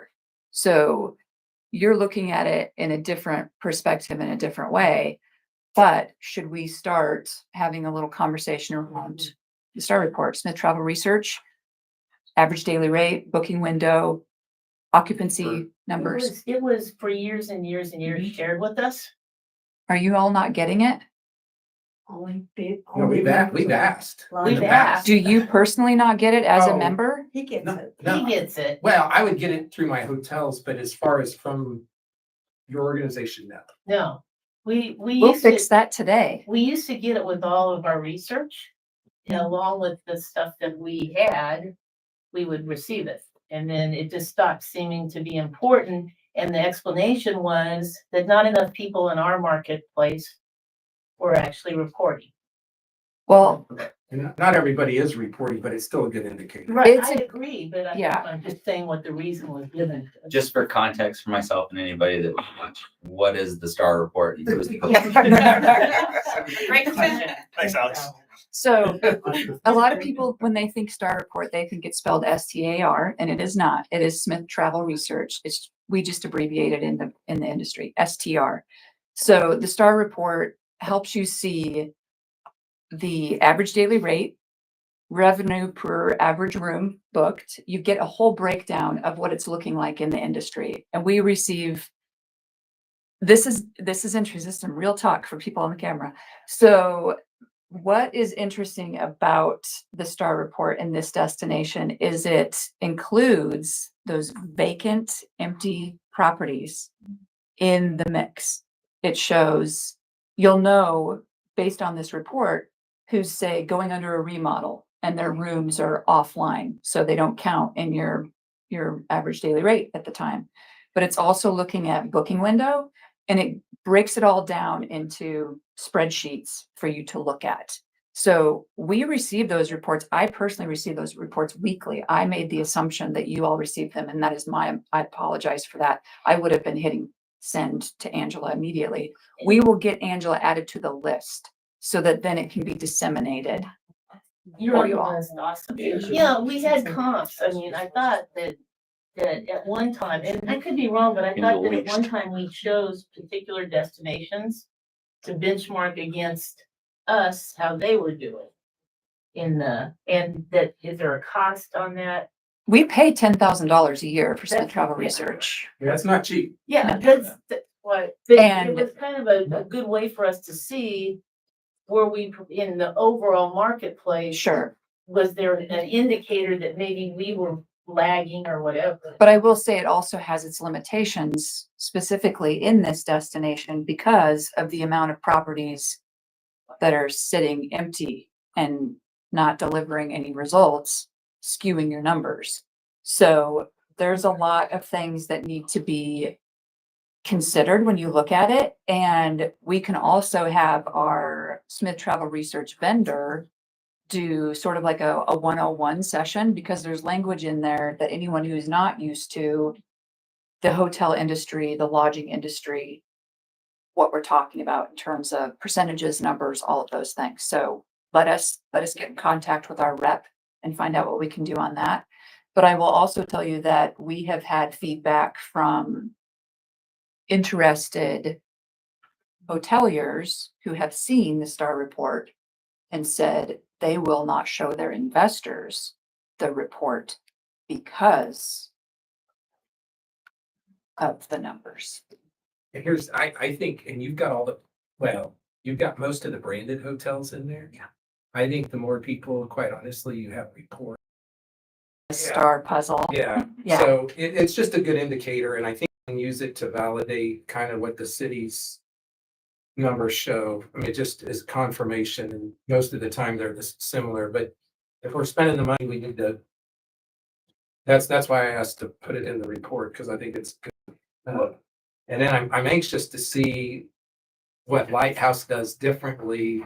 So theirs is strictly around vacation rentals. So that's going to be monitoring the vacation rental market. Right now, approximately 4,968 of them for our area.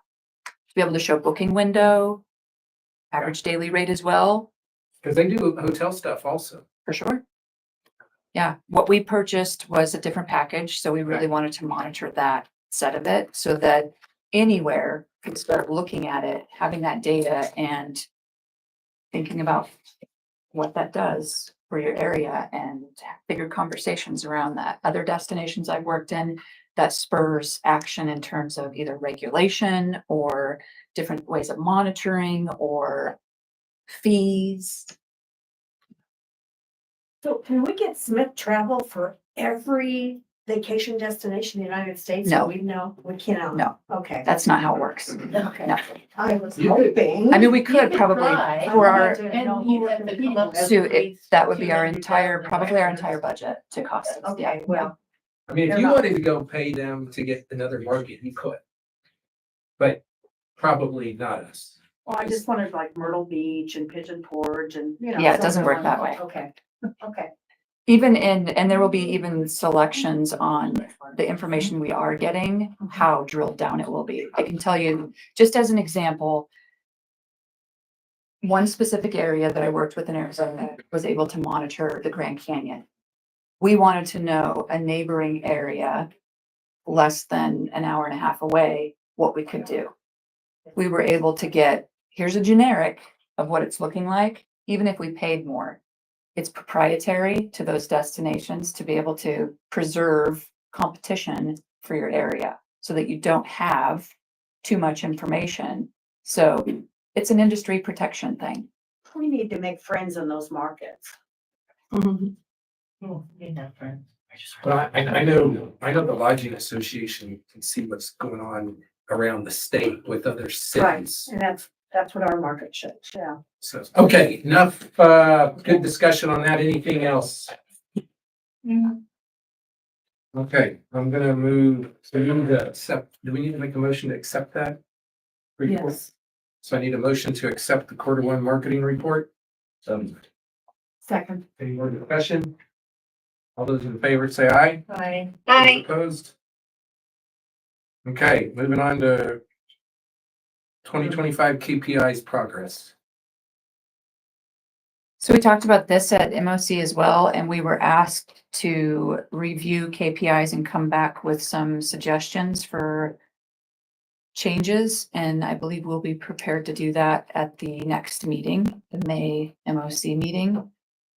There wasn't a lot of specific discussion, but please correct me if you all had something specific that you felt they called out that we needed to either address, work on, or mention. We talked about looking at visitation year over year and showing actual numbers, the percentage changes.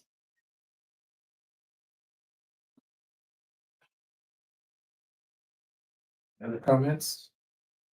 I think it's very early still in there from a reporting standpoint, but it's good. Which is in front of you, you did get this in her document that she sent with a link to it. Okay, I'm gonna move on to MOC subcommittee update. I know we kind of talked about that a little bit, Sue, and I think, correct me if I'm wrong, the consensus of MOC was to hold off temporarily on that.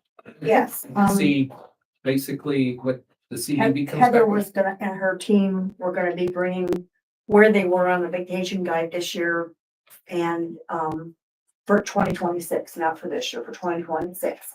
Kind of so that everybody could kind of see where they were. We never really got into this discussion about the website. It seemed to be focused more on the vacation guide. But those were the two committees that we thought we would be able to lend a helping hand with. And so basically, it's just kind of the MOC is gonna wait and see. Right. Yeah. Yeah. And, they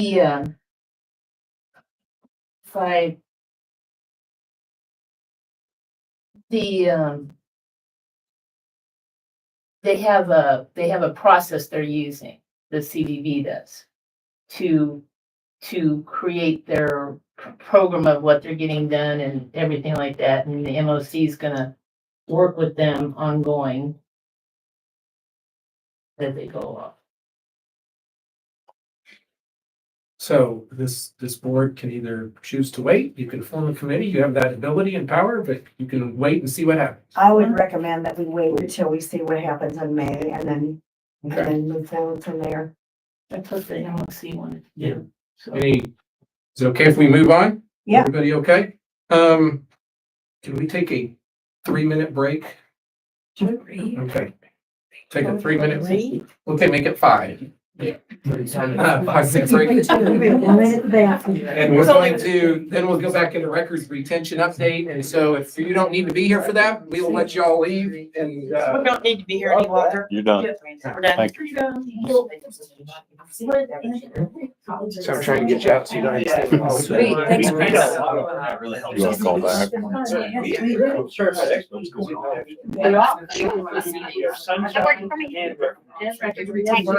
I got it. Hopefully you use it. A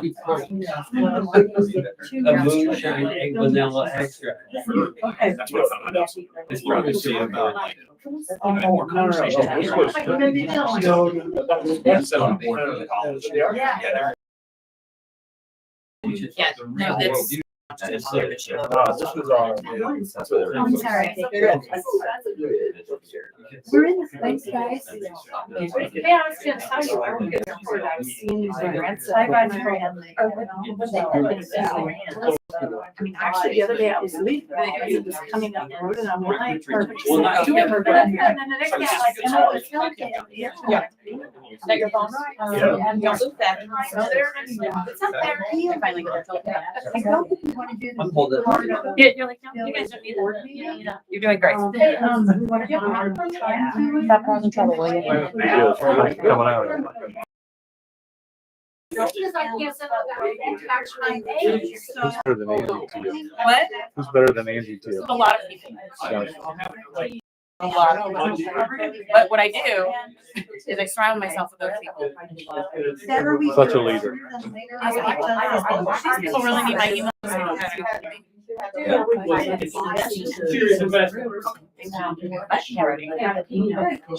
Yeah. How are you? Busy day for me.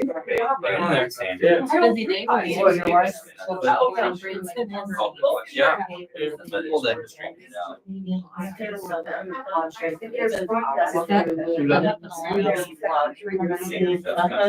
No, good morning, Brett. Every couple months. Quarterly.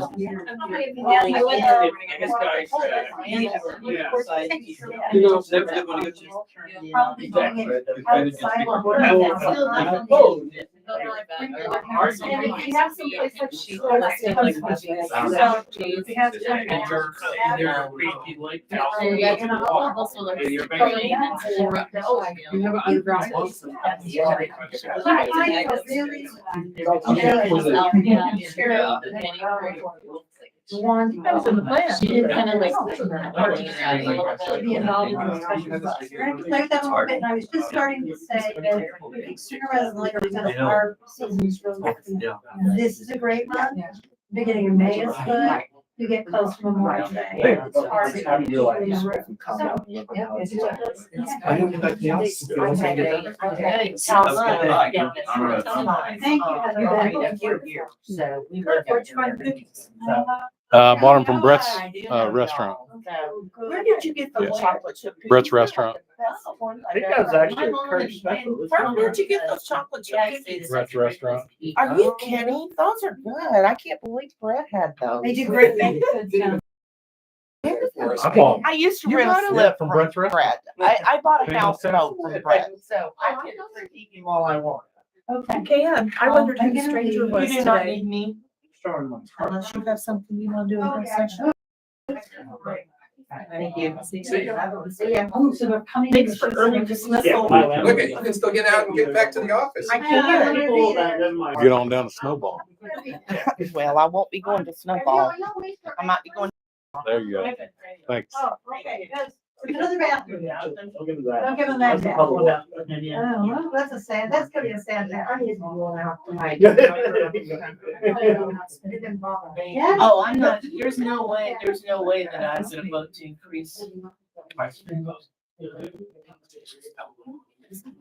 We'll be on short. Off. Closed.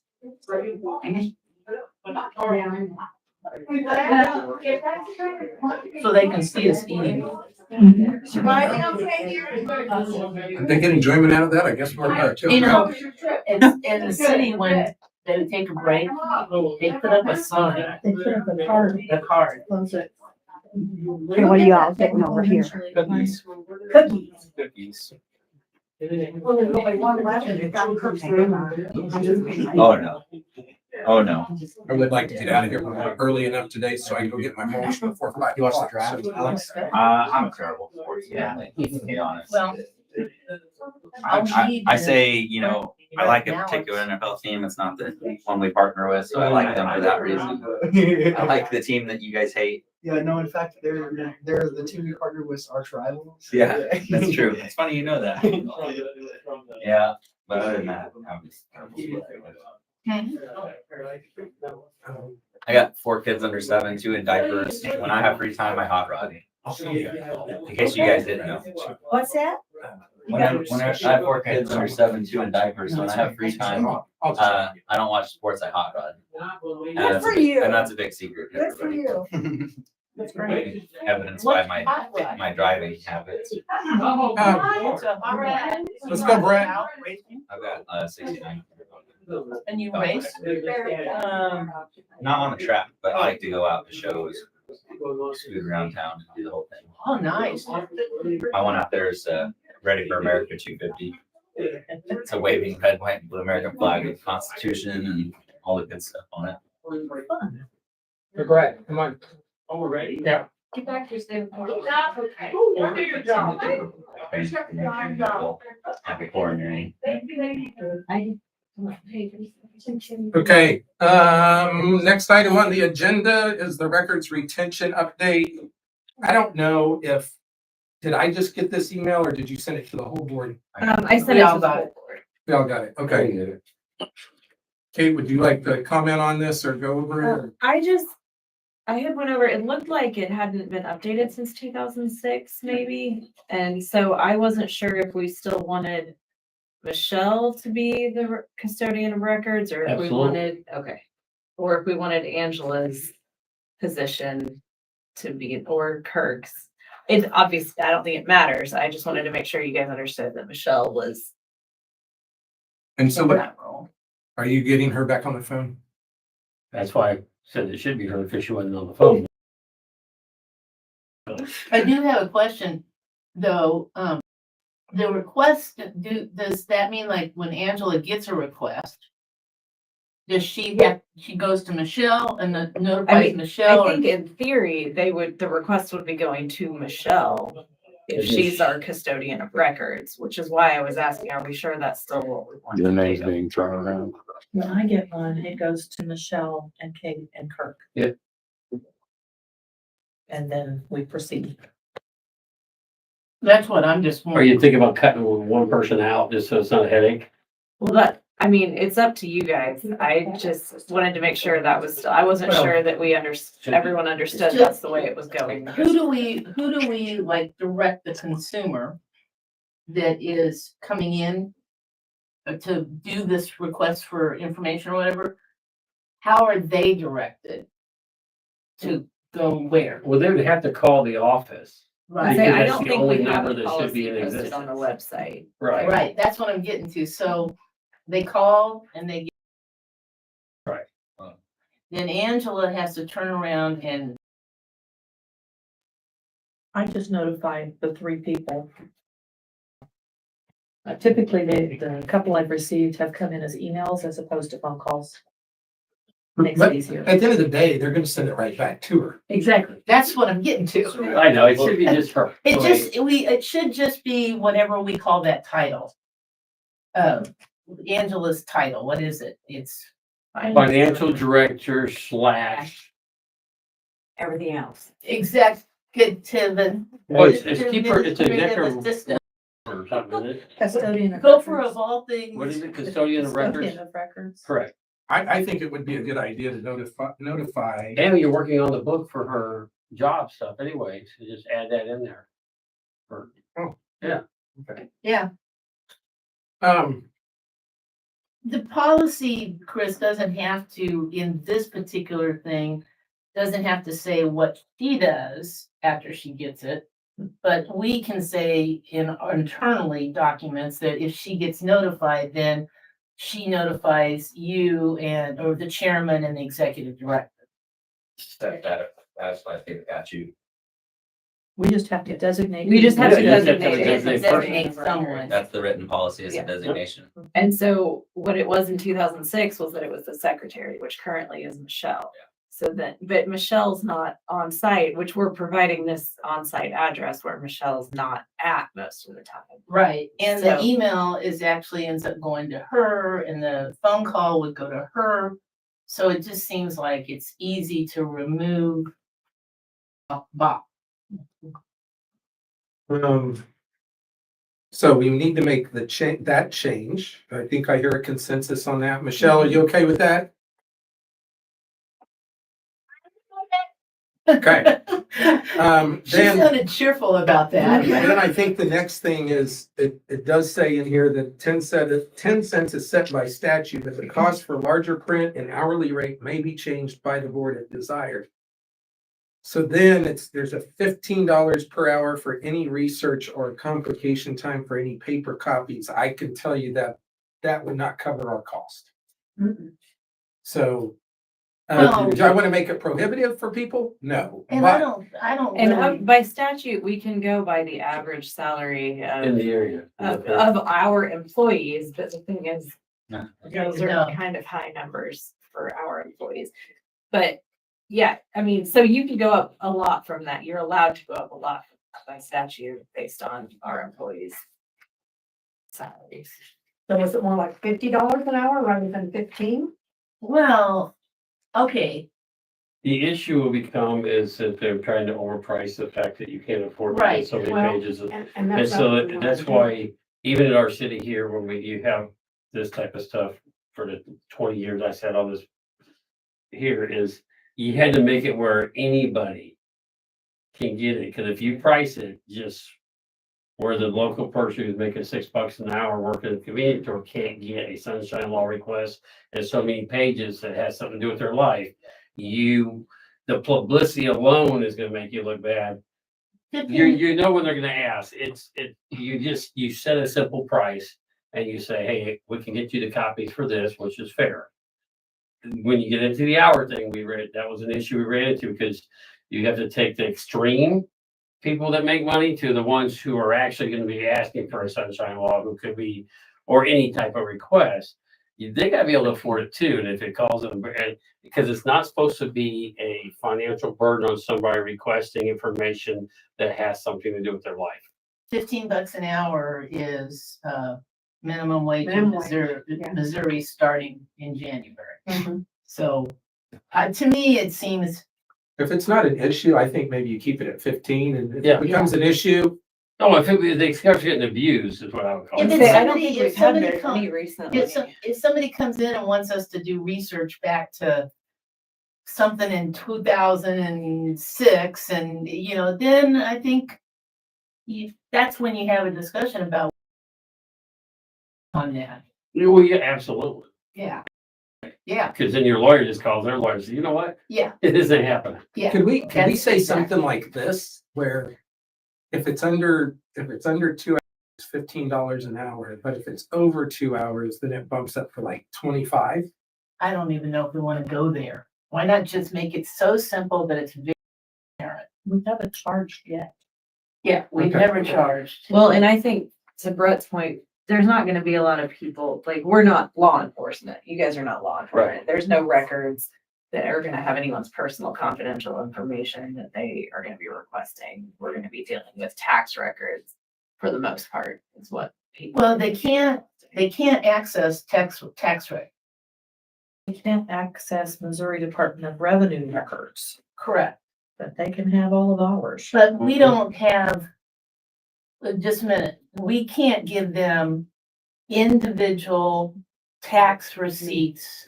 No, they can only get the overall figure of that. So anything that they're really wanting to get is, Experience, right? yeah, Okay, so the only change I hear us talking about is changing the custodian. Do we need to make a motion to that? She's saying yes. Yeah, yeah, we need we'd have to to, make a motion to remove, because right now it is the secretary, correct? so we just need to make the motion to, I don't think we need to make a motion to change it. I think we make the change and then make a motion to approve the document, right? Right. And, I mean, I think her title's finance director. Just That's use what I was gonna finance plug in. director rather than a person. Okay. Just use finance. Right. Why can't we just make a motion to update the custodian to the financial director?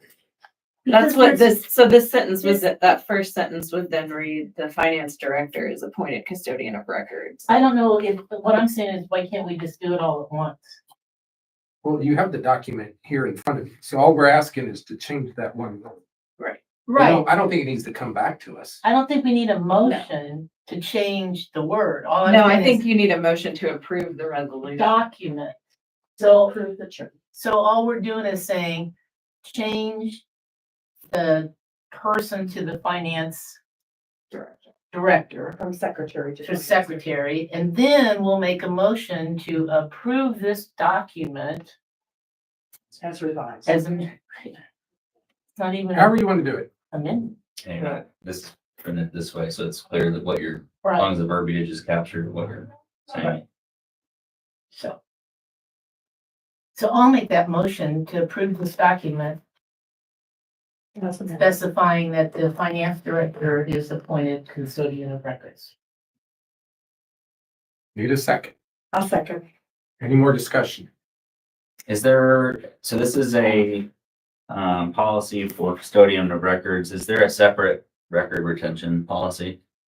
Yes, the record retention is for our internal things, Sure. which also needs to be up.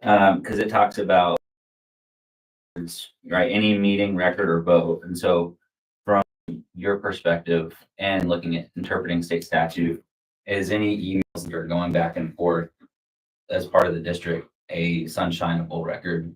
So yes, if you guys are, if the board, majority of the board is It's on an on an email thread. email chain, Angela needs to be copied so that it can be records for the district. So it may not be on this document, but I thought I'd throw that out there, that some entities make a custodian of record email or some form of address where that's captured, just so that Yeah, when that comes, you don't want to be caught not able to furnish that communication. right. So just something to think about. Don't hit reply all. Yeah, exactly. But what you are saying is if it's more than 4 board members, we need to have Angela on that. Yes, so that she, Whoever the custodian of records Yeah. needs to be on that. so that there's a record. Yeah, Okay. which is, as far as I know, any emails that I've seen where there's more than 4 of us, Angela's been on it. Yeah. And even when Angela may not have been, The other even when person was. Kirk was, yeah. Yeah. So, Sweet. but I think it's a good reminder to everybody. Any other discussion on the motion? Yes. Okay. If you're just gonna use this document, but change a few words at the top. So you're gonna, to make it right, it'd be like, RSMO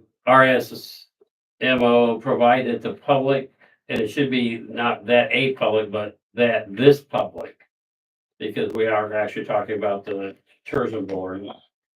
That this public governing body is to appoint the financial director to be custodian at comma to, after that, to maintain the body's records.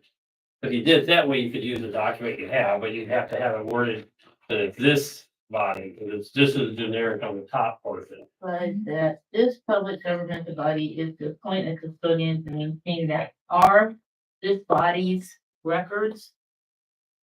Well, if you just add that, because you want the financial director to do it. So provided that this public governing body appoints a financial director as custodian to or leave it at that, to maintain the body of records. So But if you isn't that what take the she's whereas- saying right here? Yeah, the whereas is citing the statute. The statute's written as written. Right. The resolution under bullet 1 thereon is for the That. specific. Specifically what we're doing, so we just make sure we worded that right, everything falls into Right. place. Right. I would just make sure Finance. we're But- all on the same page of But I that. would suggest that we might want to add to the amendment, don't we authorize Chris to sign this? Are we supposed to do that or do we have to? That's a ministerial duty Yeah. as chairman. Okay, Yeah. I just making sure, because trying to, yeah. So with that being said, sounds good. In the change of secretary. Right. Okay, Chris? are we good to vote?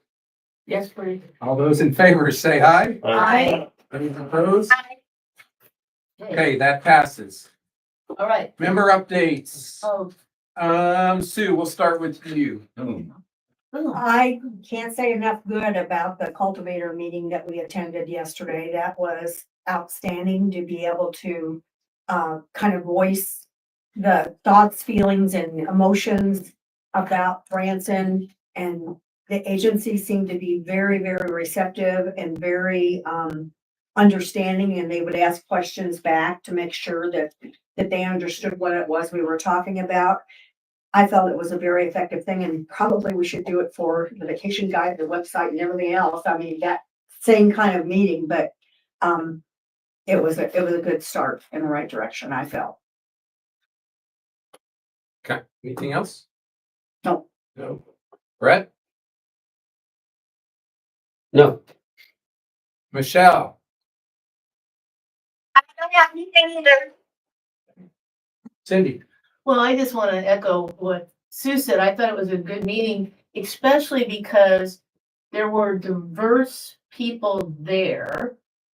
But it did get reiterated, I believe you guys would agree, that our main drivers are Soror City, live music shows, and the lake. And that got emphasized multiple times at the meeting. And I really appreciated that. And the other thing is to stop separating all of our products and start focusing on providing messages about the experiences people are having or to the correct target market. So instead of making it sound like, well, if you're going to do outdoor attractions, you're not going to like a music show, or family fun is only about That's this. so untrue. And They it's, come off the lake and they go to a show. and that, or and dinner. that's, and that the group was pretty much like Branson is about experiences. And I thought that it really came through. And Brett, I wish you would have been there because everybody that was there was on point with all of that. So it was nice. So. Only thing I have to share is I appreciate the contractor enabling the board to participate actively and extend influence into the website platform selection. I think that's really important. We spend all this effort and energy directing the flow of traffic to that platform. And so knowing that that is going to be good moving forward after a not so great platform is good for the destination. Okay. You didn't take 30 seconds. You can get 2.5 minutes if you want. I'm just joking. Don't encourage me. Yeah. I don't think anybody's used the 3 minutes. Angela, a while back, and I'm going to have to find it again, but she did send me the mission statement. And it's something that, quite frankly, I don't think anybody would remember.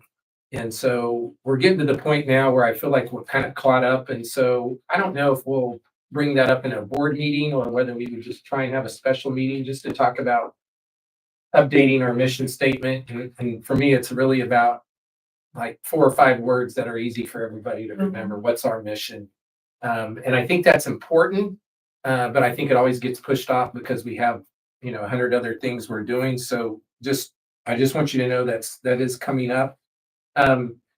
We had a really good discussion about this whole patriotic thing yesterday as well with Cultivator. And I feel like I got a sense that what most people were not in favor of what I call the patriotic tagline, but how you take the feeling within visuals and all of that within it. And so I personally felt a little bit better after that meeting of how that could be implemented, but they had a chart there that listed some of the most, what they called some research, the patriotic companies, and Jeep was number 1, but they actually had Apple in the list. And I was like, And Amazon. and I was like, I don't think of Walmart. any of those. I mean, I don't think of Apple as being a patriotic. So I don't know where that came from, but it was just kind of, it was definitely interesting. But I definitely think it was good discussion. And I appreciated having the meeting where we could give input to people on that. I am concerned about the month of April. I'm, based on kind of what I'm hearing, it seems to be down. Hopefully maybe here at the end, I think this weekend's going to be good. But I think we're just going to have to watch those tax numbers going forward. Okay. I think that concludes the member updates. So we will adjourn and, or wait, need a motion to go into closed session. So moved. Second. There's a motion and a second, roll call vote. Chris Meyer, Yes. Cindy Mary, Yes. Alex Williams. Yes. Brett Stump, Yes. Sue Braun, Yes. Michelle. Thank you. Great. Okay, And then. I'll leave. Oh. Hey, Marshall, thank you for coming. Thank you, Correspondence. See you Marshall. guys. Marshall. See ya. Thank you. And so at this point, the camera disconnects, correct? Is it off? The light's still on.